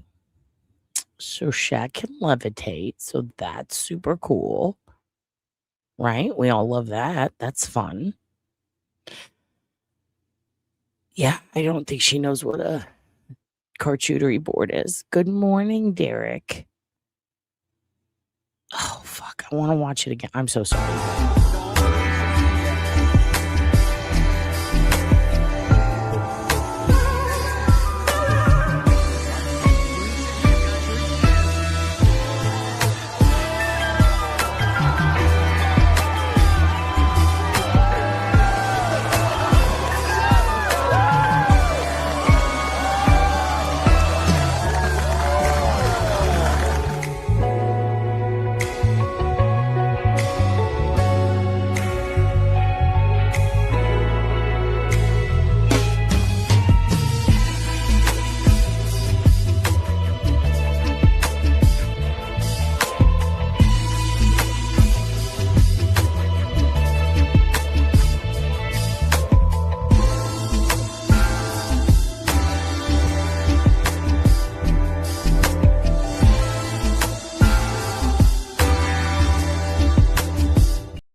Shit, I don't have bird beaks anymore on deck. Otherwise, I would. Do you want to watch Levitating Shaq again? Just kidding. I'll hit you with this, though. I'm not quite sure why I'm here or what I'm doing, but there's a reason. Ma'am, we're discussing the rezoning for the Portillos. Do you have any comments on that? For what? We're discussing the rezoning on 53rd for... Well, I live on 63rd. Again, we're here to hear comments about the rezoning. Well, I don't like Facebook, and I don't like the internet because I can't find a job. The library blocked my password. Now tell me, does that make any sense to you?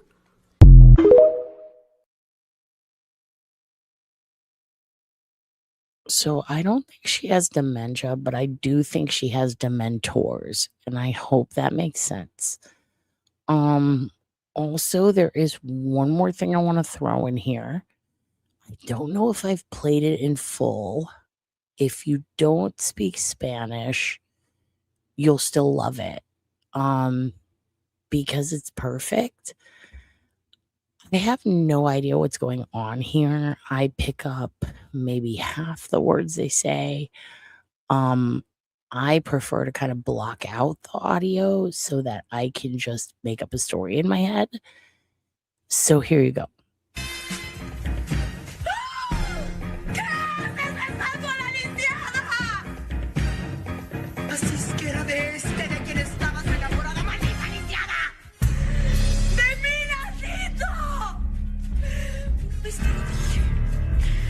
No se te ocurriera poner los ojos en él.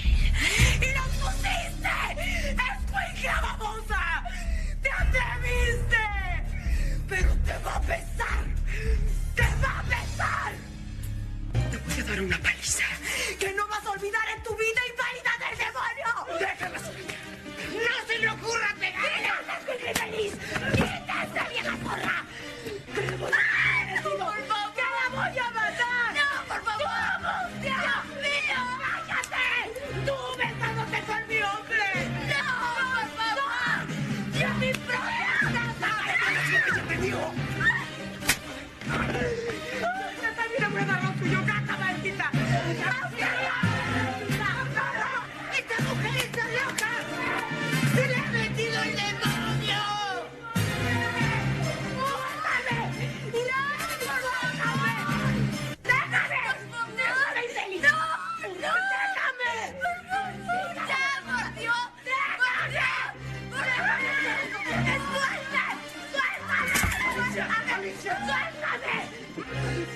señora, yo agarro Soraya. ¡No!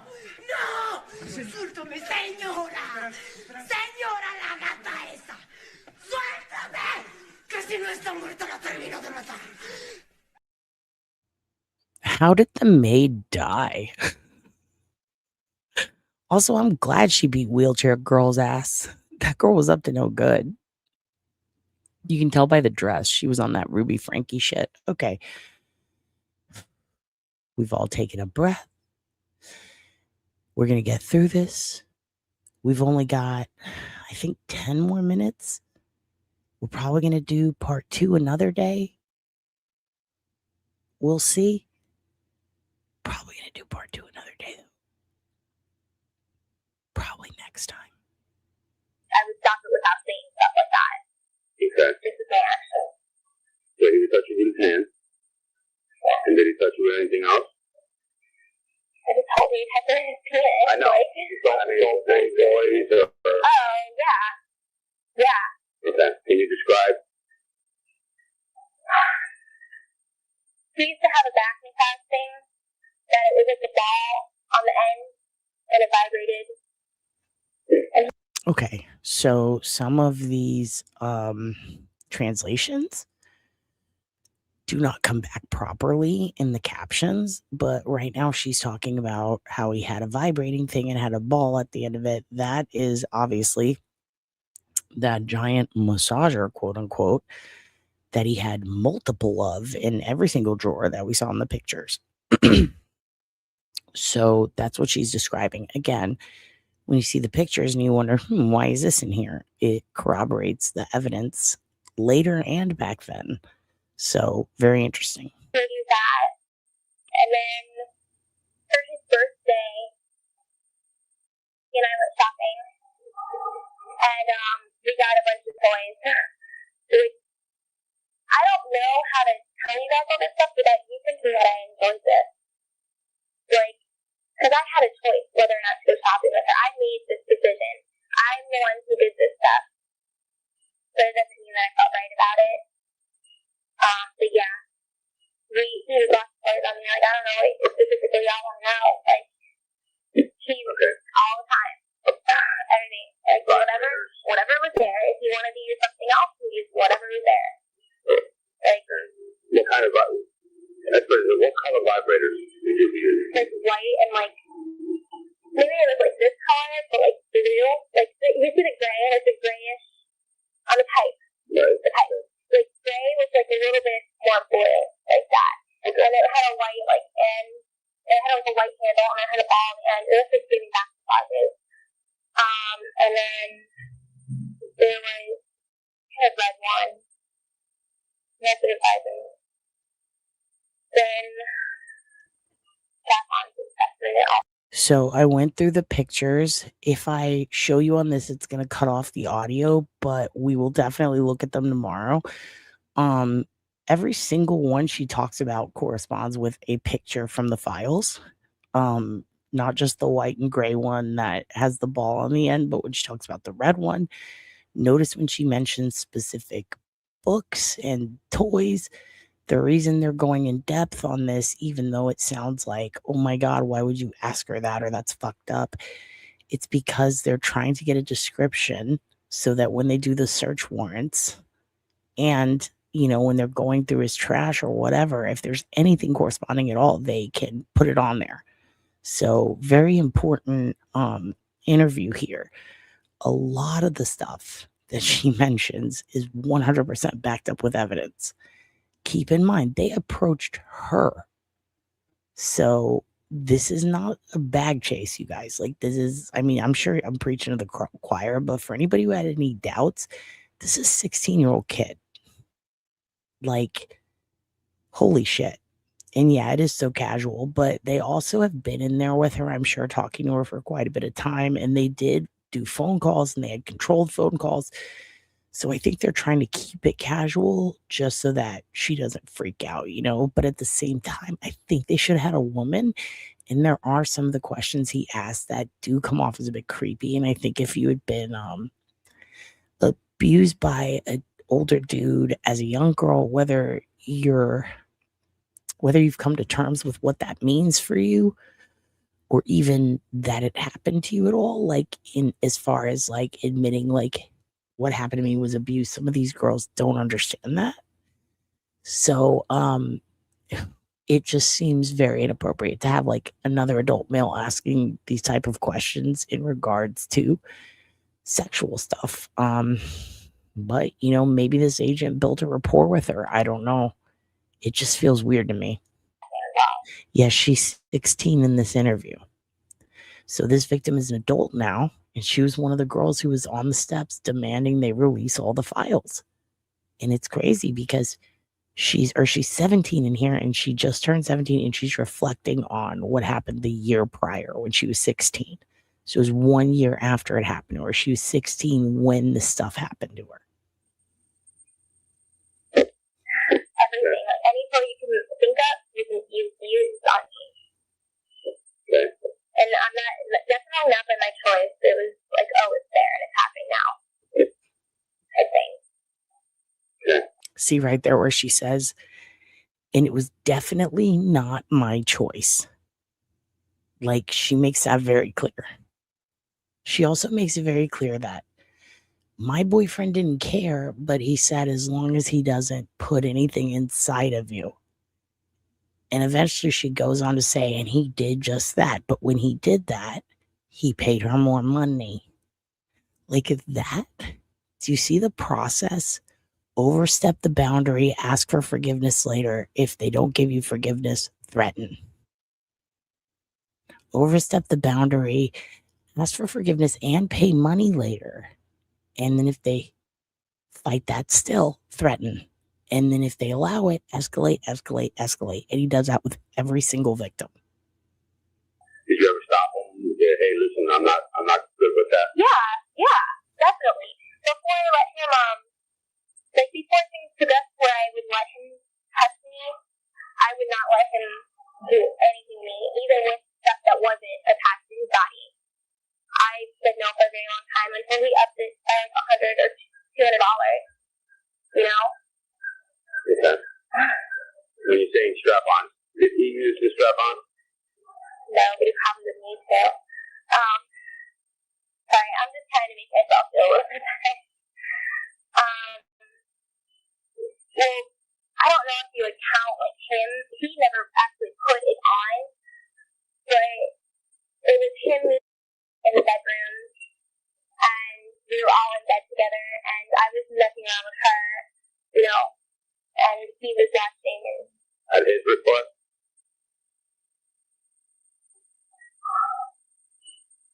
Every time except one time was at his request. The time that it was not his request was on his birthday. And instead of getting paid $300, I got paid like $500-600. It was a gift, I guess you could call it a gift from me. We went shopping at this like sex place, and we bought a bunch of stuff, and then we just went at it in front of them. We went shopping at a sex place. So he took them to a sex place. They are 14 to 16 years old. And he's taking these girls to a public place to buy sex toys. And if that's not bad enough, if you're asking how do they know she's telling them, there's receipts, literal receipts from the store. And those sex toys are the same ones that you see later on in pictures in the files. Now, we've already seen them in the photo drop, including the strap-on. So I find it disturbing that not only he did this back then in Florida to these young girls, but even on his island, St. James, he had the same products. It's fucking disgusting. I don't know. It's not like I was doing that either. Like in my mind, I'm like, oh God, this is over. We get so much money. Like that's what I would think of. I just close my eyes and think of something else. Right there. She literally describes dissociation. All I could think of was, we're getting all this money. So I would just close my eyes and think of something else. That is the definition of dissociation. Let's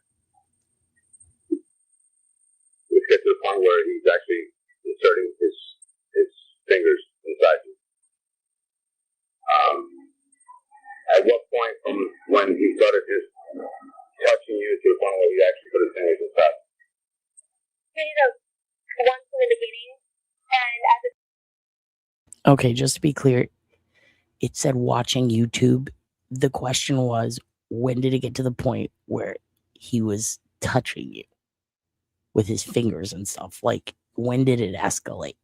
time I was dating somebody, and that person was aware of what I did, and was like, this person, by the way, who said this stuff that I'm about to tell you is like now a crackhead, like on drugs, so they're way whack, they're like crazy, and he was asking my boyfriend, he goes, oh, I have no problem with it, as long as you have anything inside of you, I don't really care. Yeah, so during that time, like, I wouldn't let Jeffrey. So her boyfriend at the time, who I do believe they try to follow up with, in case you didn't catch that, literally had a rule for her. I don't care as long as you don't let him put anything inside of you. Like, do you see why this girl didn't have exactly if she only knew her worth? But even her boyfriend, this guy who's supposed to love her, treats her like an object. He doesn't see anything wrong with that. Yeah, it's so sad, dude. Now, obviously, you know, if the kids are lying to their parents, that's an excuse for that goes so far. But like, these are still kids. They're not CIA. Like, how it does bother me that the parents for a lot of these girls were so distant. And some of them straight up say they came from neglectful households. They came from horrible households. This was the escape. Others, you know, unfortunately, you know, because they're rich and they come from a family of wealth, the family's not always there. The type of family to send the kid to boarding school. Sure, go ahead, take her, send her to this prep school in Connecticut as long as we don't have to pay for it. Like, it's so sad. And so to have her boyfriend say, I don't care if you do that, if you work there, as long as he doesn't do XYZ. Now the boyfriend is setting boundaries for her body and not her. So it's just super sad, you know? And of course, the kid will normalize it. And if they have neglectful parents, then there's nothing to explain. You're just gone doing your own thing, which unfortunately is the case for some of these girls. Do anything. But after me and the kid broke up, he offered me, like, okay, hold on, let me better explain that because it's going to be confusing what I have to say.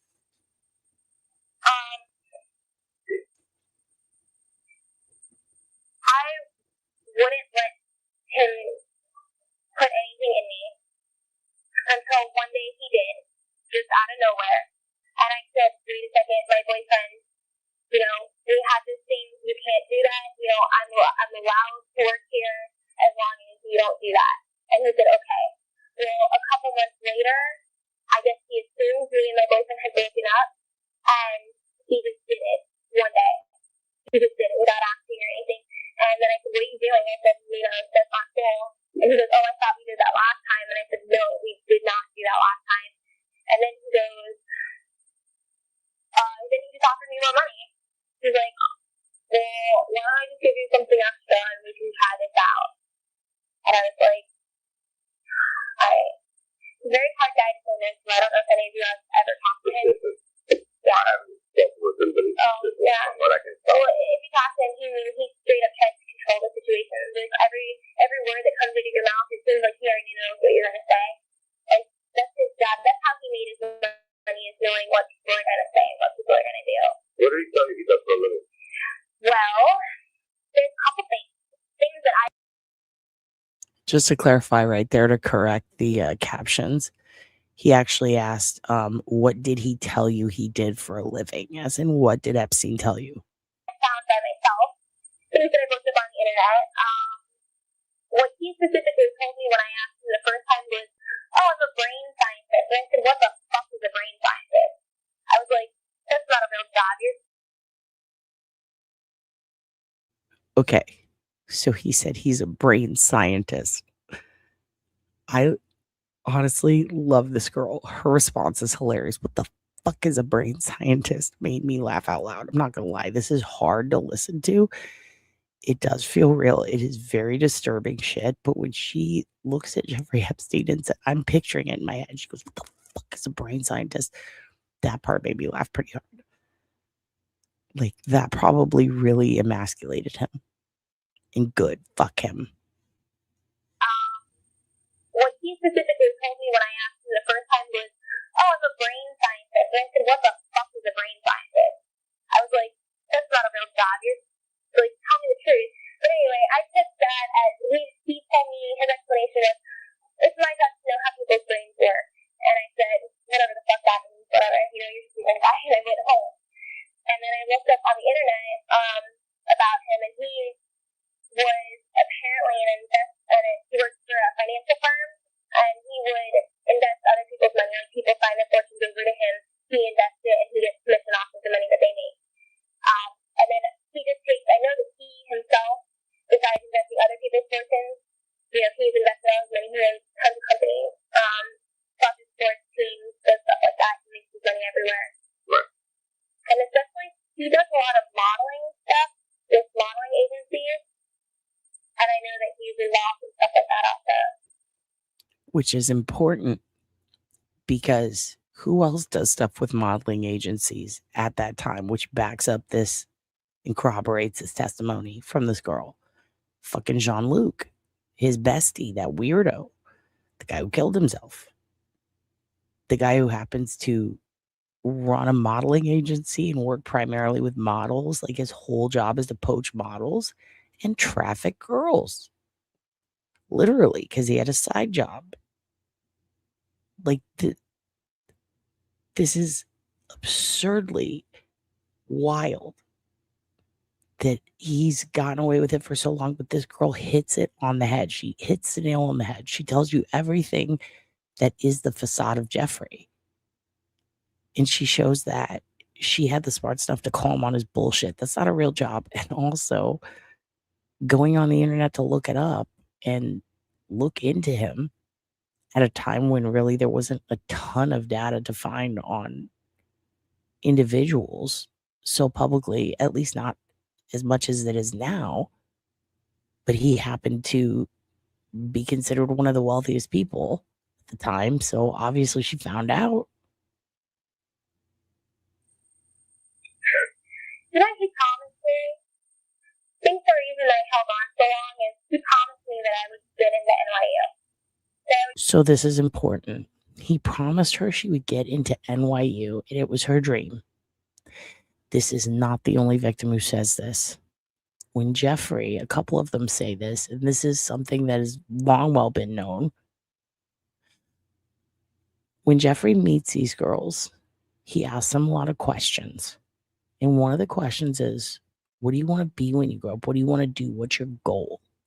And whatever their biggest dream or goal is, that's what he seizes on. I'm going to get you that. You work for me and I'm going to get you that. So no matter how fucked up he treats them, or how many boundaries he oversteps, or even if he assaults and rapes them, in their head, all they can think of is, if I get through this, I can get my goal and I'll be out of here.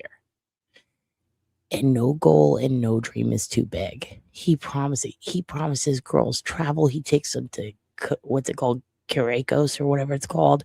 He takes them fucking to Europe. He puts them through art school. He gives them apartments. He gives them cars. Like, he literally does give some of these girls what they want. But others, he does the same thing that Trump does. Remember how Katie McDougal sued Trump and she was super pissed off? Why? Because he promised her if she slept with him and was his side piece, she could get on The Apprentice, right? Didn't he promise that to Stormy also? Like, multiple women. He'd say, do this with me and you can be on The Apprentice. You can be on a show. You can run a pageant. You can do this. Get me out of this bind and I'll pay you millions, he would tell his lawyers. Handle this for me and I'll owe you. And then what does he do? He reneges. He says, nope. He doesn't follow through. And he does it over and over. And that's something that I noticed Jeffrey does. For a couple of the girls, maybe he sees them as expendable. Maybe he's in a bad mood. Right when they're about to get to that point where it's time for him to follow through, he takes them down a peg or two. He jabs at their ego, or he says, you're not good enough. There's girls that he says, you're going to be a model. And then he tells them they're too fat when it comes time to finally provide, to give up the goods, send her to Italy. You said you were going to make her a model. Nah, you're too chubby. You're not tall enough. You're too old. Hey, you said you were going to put me through NYU. You're not smart enough. He does that so that he can, I think, keep them around longer. And it seems like he does it, in my opinion, just a little pattern I think I noticed. I could be wrong, but it seems like he does it to the girls who are the best at recruiting other girls. So the ones who bring him the most girls, those are the ones that for some reason get very close to what they actually want and what they're sticking it out for. And then they feel stupid for it later because he doesn't give it to them. Why? Because I think he wants to keep them around. He'll pay them more. But the ultimate promise, sometimes he doesn't follow through with it. It seems to be those girls. I think she's one of them. Been in the NYU and who to pay for it.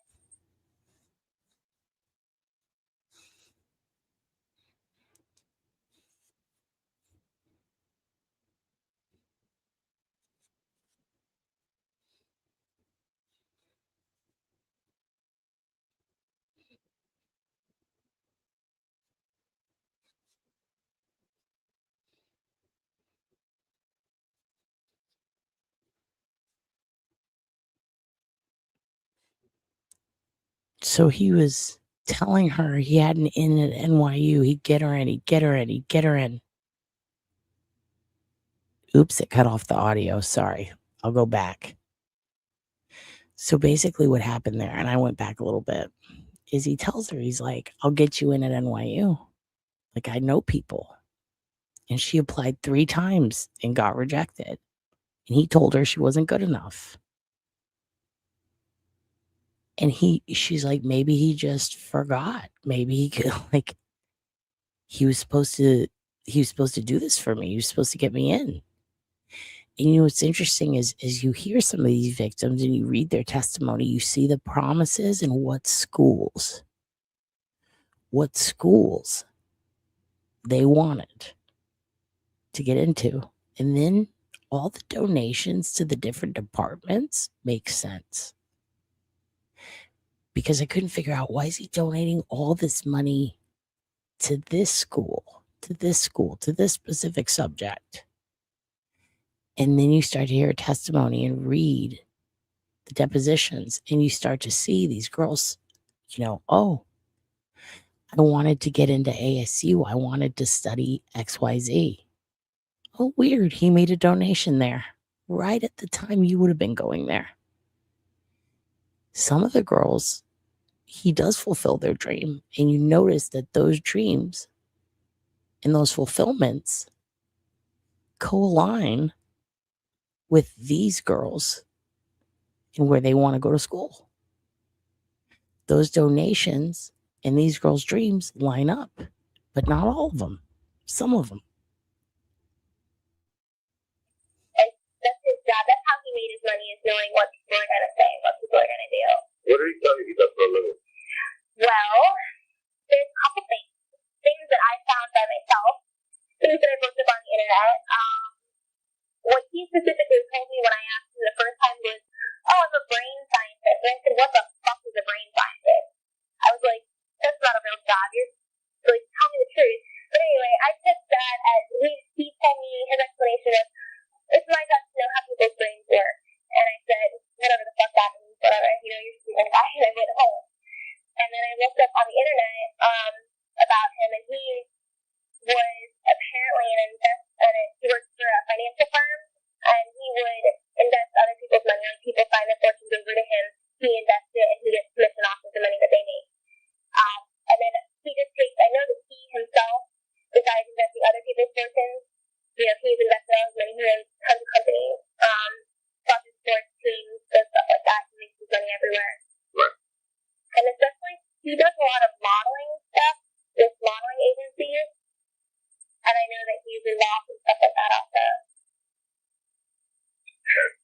You know what he promised me? I think the reason I held on so long is he promised me that I would get into NYU. That I would get into NYU and he would pay for it. And I waited and I waited and I scored 3 on my SATs. I got 4.0. Like, I did great in school. I filled out my application and he told me that it wasn't good enough. And so I filled it out again and it was like 3 times. So I'm pretty sure he wasn't checking into it. He was just telling me that he was. But I think that has a lot to do with the reason I stayed there so long. Because my dream was so great in front of me, you know? And it was so close.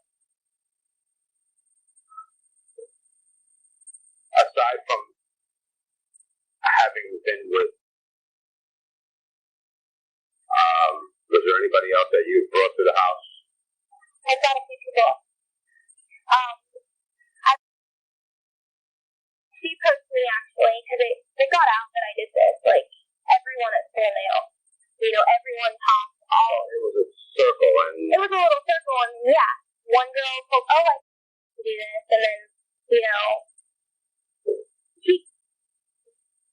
not that I would want anybody to get involved in this, but I brought girls I didn't like and really frankly did not give a shit about. Girls that I knew were fake, that would do anything. Like, girls that would just, like, suck dick in the bathroom at school. Like, not even people that I was friends with. I just hear a rumor about a girl, and be like, hey, I know a way you can make $2 million. But I would tell them before they went, I would tell them flat out, like, this is what you gotta do. Are you cool with this? Because I'm not gonna take you if you're not. And I told them, they all knew that I got paid to bring them. And it was after I never did anything though. She took off her shirt. She was a little overweight, so he didn't want anything to do it. She was my best friend. But, you know, she was another story. I did care about her. But she lost her house and stuff and I needed money. She was homeless. She didn't know where to go. So she did it out of desperation. But the only people I can think of was the people. I don't think I ever actually bought other people. okay. Did anything ever happen between you and the 2 girls that you brought there? She was really nervous, so she wanted me to go on with her. And I stayed with her. I took all my clothes off and I did my regular thing. And she just took her shirt off. And then he said, okay, we're going to finish up here. Do you want to go eat outside the pool? And she went downstairs and went to me and I said, I did. Okay. And that was that. And she got paid, I think, $200 or $300 for that. Probably 2, because it was her first time. The way it went is, if you worked there for the first, 3 times, you got paid $200. After that, if you were persistent and worked all the time, it was on average $200. Sometimes I got paid $1,000 just for the same thing. No varying in activities. Just sometimes I'd walk out of there with $1,000, or I got lots of gifts. Like, I got lots of stuff in the car.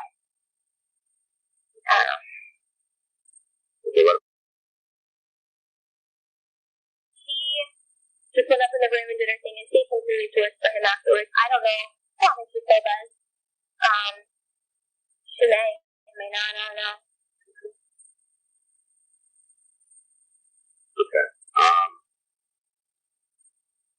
You went quite a few times with the Neon. You actually had an encounter with one of the doormen when you were coming to get an That was in my Riata, actually. I drove a little Riata. I was coming to get an envelope. $2,000 in it, my Christmas bonus. Oh my god. And the cop actually was like, how do you know Jeffrey? I was like, I'm friends with his girlfriend. They use his pool every once in a while or something. But that's crazy. Yeah, the housekeeper just was expecting me, but he didn't know. He was gone when I arrived, and then he came home and saw that there was a car, and he didn't realize that it was my car, but he wasn't expecting me. So he called the police. I was like, what the fuck, man? I'm just coming here to pick up money. But that was that. Okay. Let's get to the part where things escalated. You do something. Let me go ahead and stop this tape and start another one because there's something at the end. You don't have anything for me to do. Okay, at this point, I'm going to go ahead and stop the tape. Time by my watch, approximately 5:02 p.m. Okay. So that is the end of tape 1. Now I'm going to show you the quality of tape 2, which is why I think we're going to stop at tape 1 for today, because I really need to finish touching this up. I'm not done yet, but here's the quality after 2 rounds of touch-ups. Like a little bit, whatever, but he would pull it to where it would rip my hair out. It would rip my hair, and then sometimes he would pick me up and like throw me whichever way he wanted me, and then he would just like use the toy or like his hand or. So that's the quality, and as you can tell, And that's not by my choice. It was like, oh. It takes many steps to get there, and getting that whistle to go away is damn impossible. So I'm going to try. I'm going to try my best. Yes, we are almost done. We're almost done. What's the ballroom? I don't know what the ballroom is. Also, Stevie's loving this. And Kevin hates ball. Okay. So anyway, we're going to do tape 2 next time. Okay. So that was part 1, or tape 1, of one of the victims in Florida. There are 36 audio files. A few of them are controlled calls where they're calling and trying to get girls to basically do specific things or ask specific things of Epstein. I don't believe it was entrapment, because these are girls who were actively being sought after, and you're going to hear their testimony and or their footage of them talking about what happened and how this process went. You're going to see all the patterns. You're also going to hear a lot of interesting stuff that is going to make a lot of what's out there make sense. Oh God, I forgot about that. That's so disgusting, dude. And then he tried to rename the Kennedy Center. And then he put all the gold that Epstein has in his house, the exact same fucking gold maker. Was it from the Saudis, I think? Well, it was like he gave a Qatari air base to Qatar because they gave him like Saudi gold, I want to say. I believe, or it might be from China, but it's like pure gold all over the White House. It's the exact same shit he decorated Little St. James with. It's disgusting. Ugh. It's so nasty. Anyway, it's just, the whole thing is absurd. So, there was something interesting about the real estate situation between Trump and Epstein, how he said that he kicked Epstein out of like his friendship circle or whatever, because apparently, he's like, oh, he was a creep, creeping on underage girls, but he actually didn't stop socializing with Epstein until the early 2000s, and it was because Epstein and him were in a real estate war over a property in Palm Beach, and Epstein bought the property, and Trump wanted it, and he was fucking pissed. And that's why he stopped talking to him. It had nothing to do with the girls. And Ghislaine did absolutely recruit girls out of Mar-a-Lago. And a lot of these young women worked at Mar-a-Lago, including Virginia. So very interesting stuff. We looked at a bunch of the trash can files. Let me see if there's anything else for today, because there's just a lot. There's a lot. We're going to have to do more on the controlled calls next time, and then we'll finish part 2. And I am going to be trimming a lot of the sillies out of these and putting them in their own section on the main page, so this information can be easily accessed without having to go through all of my bullshit. And thank you very much. Thank you very much. They did not use gold spray paint. It was like pure ass fucking gold. They should have done that. But Trump was getting all that in exchange for giving up some of America to the Qataris. Okay, here we go. Look, check this out. This is proof of what Trump did. This is actually, I have footage that I just found. I can show you this. So this is what's going on at the airbase for Qatar that he is allowing on U.S. soil in exchange for gold in the White House, pedophile gold. Here you go. This is exactly what's happening.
Imagine that was really going down at a Qatari airbase. How would you feel?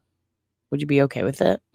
I'd be okay with it. If they actually were just levitating Shaq, I would say, go for it. Use my tax dollars. Just show me how you do that shit, Chris Angel. If Chris Angel can make Shaq levitate, why isn't the U.S. government using him to infiltrate foreign nations? Why are we not using him as a weapon of war? If he can make Shaq levitate over a house, why are we not using him to fight the cartel? Imagine flying Shaq pummeling towards the fucking cartel. Imagine it. Tombstones, you're on Bourbon Street? Oh my God. I will go watch you. I will go watch you goof around. Yeah, that's how they, like, that's what I'm saying, Kevin. Like, this is why Trump's wall is so stupid. Like, you can build it, but we're just going to float Shaq over it. Like, why bother, dude? You know? It makes no fucking sense. Anyway. I have so much to say about that. Things we could do with floating Shaq are just unbelievable. We could really do so much. Now, I don't know who this is. If he's a comic, I've never seen him before. If it's a sketch, this could be real. I think this could be real. Not AI, but absolutely real. Whoever made this is genius. It's so funny. If it's real, then I'm glad, and I hope the rest of the world operates like this. Okay, I'm going to show you something cool. Just watch and enjoy. It's not Shaq floating. I wish it was. I wish everything was Shaq floating. Okay? You cheated. As of now, everyone in this room's test scores from last week have been tossed. They've been developing test questions for a brand new exam that you are going to take to make up for last week's scores right now. By some miracle, you all managed to score even better on yesterday's exam. We're going to take another exam with questions written by me and me only, which means I'm also the only person in the world who could help you cheat. And guess what? I'm not going to do that. So how'd you do it? Here's what we're going to do. I'm thinking of a number between 1 and 100. You get it right, you pass this class. You get it wrong, you fail. Yesterday, when Jeremy guessed 17, I was thinking to myself, well, that's just Lucky Jeremy. And then when Eric and Michaela and Tori all correctly guessed the numbers that I was thinking of, I began to lose all faith in reason. If one of you has implanted a chip into my brain, I'm coming for you. But what remains to be seen is if you can tell me what's going to happen in my future. These are my mother's ashes. She died, as you all accurately answered on your exam. I can't teach you anything. You already know everything. You already know everything. What are the winning Powerball numbers this weekend? Woo!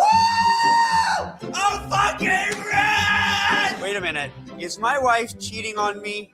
I fucking knew it, that fucking bitch. Do aliens really exist? Who killed JFK? 9/11. Let's start with Tower 7. What really happened? How do I become best friends with Bruno Mars? Bruno Mars just asked me to open for him at MetLife. Well, that was insane. The feeling of euphoria can never be that good again, right? Right? And you guys are absolutely sure about this? How do I get off heroin? When am I going to die? So little time left. Israel, Palestine. How do we fix that? You gave me the Nobel Peace Prize, huh? What are we doing about Ukraine? I've been offered Secretary of State, but it's not enough. How do I overthrow the president? All right, he's dead, but I think his wife saw me. What am I supposed to do? All right, she's dead. Who should I pick as my VP? I don't fucking need you. You need me. I don't need you. You need me. Well, you guys were right.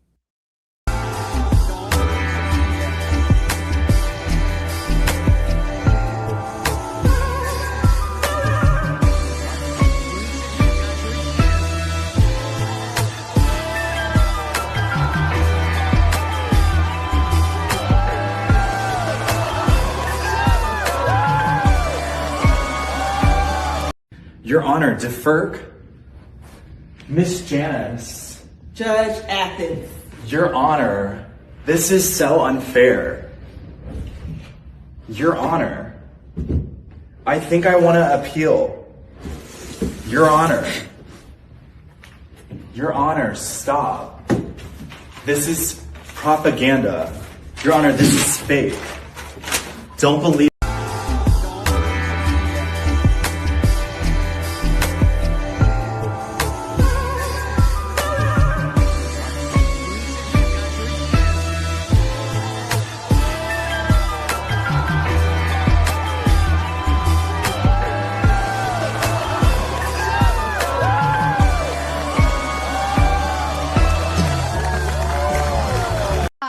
You make me so angry. You know, all you do, you keep smoking weed. Well, you know what? Sit in jail and pay the price. That's all I can say.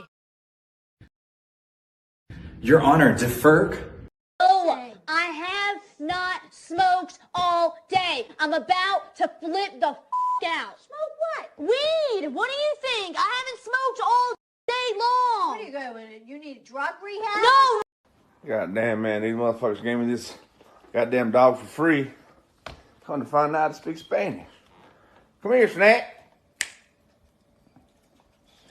Vente. Sentate. Dame la mano. Dame la mano. Get on the roof. I ain't never see a big boy get on the roof. I ain't never see a big boy get on the roof. I ain't never see a big boy get on the roof. Big boy, I ain't seen him on the roof. Never see a big boy get on the roof. I ain't never see a big boy get on the roof. I ain't never see a big boy get on the roof. Big boy, you ain't lay on the roof. I ain't never see a big boy get on the roof. I ain't never see a big boy get on the roof. I ain't never see a big boy get on the roof. I ain't never see a big boy grill on the roof. Never seen a big boy grill on the roof. I ain't never see a big boy grill on the roof.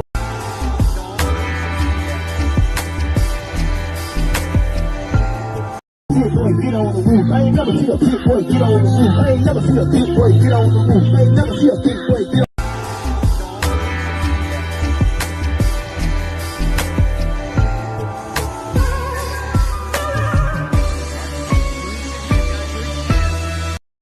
Get on the roof. I ain't never see a big boy get on the roof. I ain't never see a big boy get on the roof. I ain't never see a big boy get on the roof. Big boy, I ain't seen him on the roof.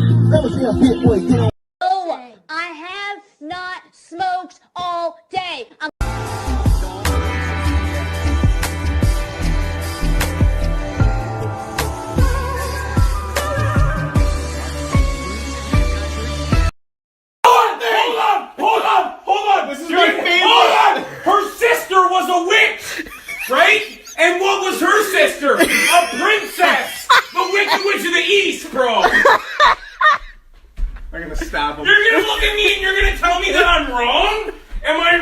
my favorite She movie. wore a crown and she came down in a bubble, dog. I'm not fighting with you. Grow up. Hi. You're both high. Sorry. You make me so angry. You know, all you do, you keep smoking weed. Well, you know what? Sit in jail and pay the price. That's all I can say.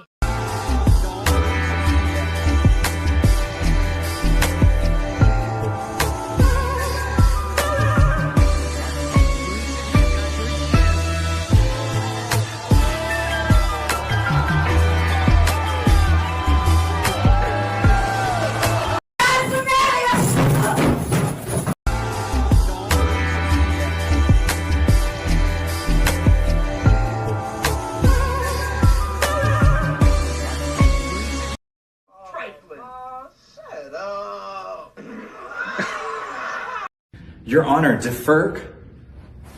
Miss Janice. Get on the roof. I ain't never see a big boy get on the roof. I ain't never see a big boy get on the roof. I ain't never see a big boy get on the roof. Big boy get on the roof. Never see a big boy get on the roof. I ain't never see a big boy get on the roof. I ain't never see a big boy get on the roof.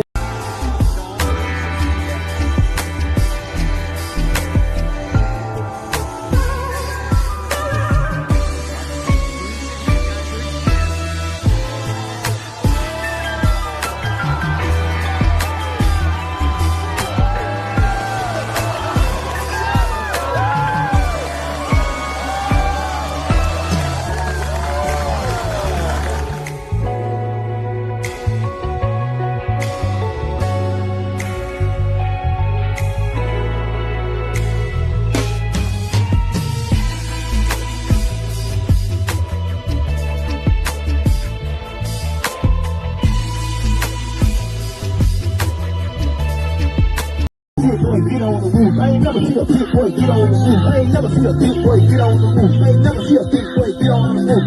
Big boy get on the roof. Never see a big boy get on the roof. I ain't never see a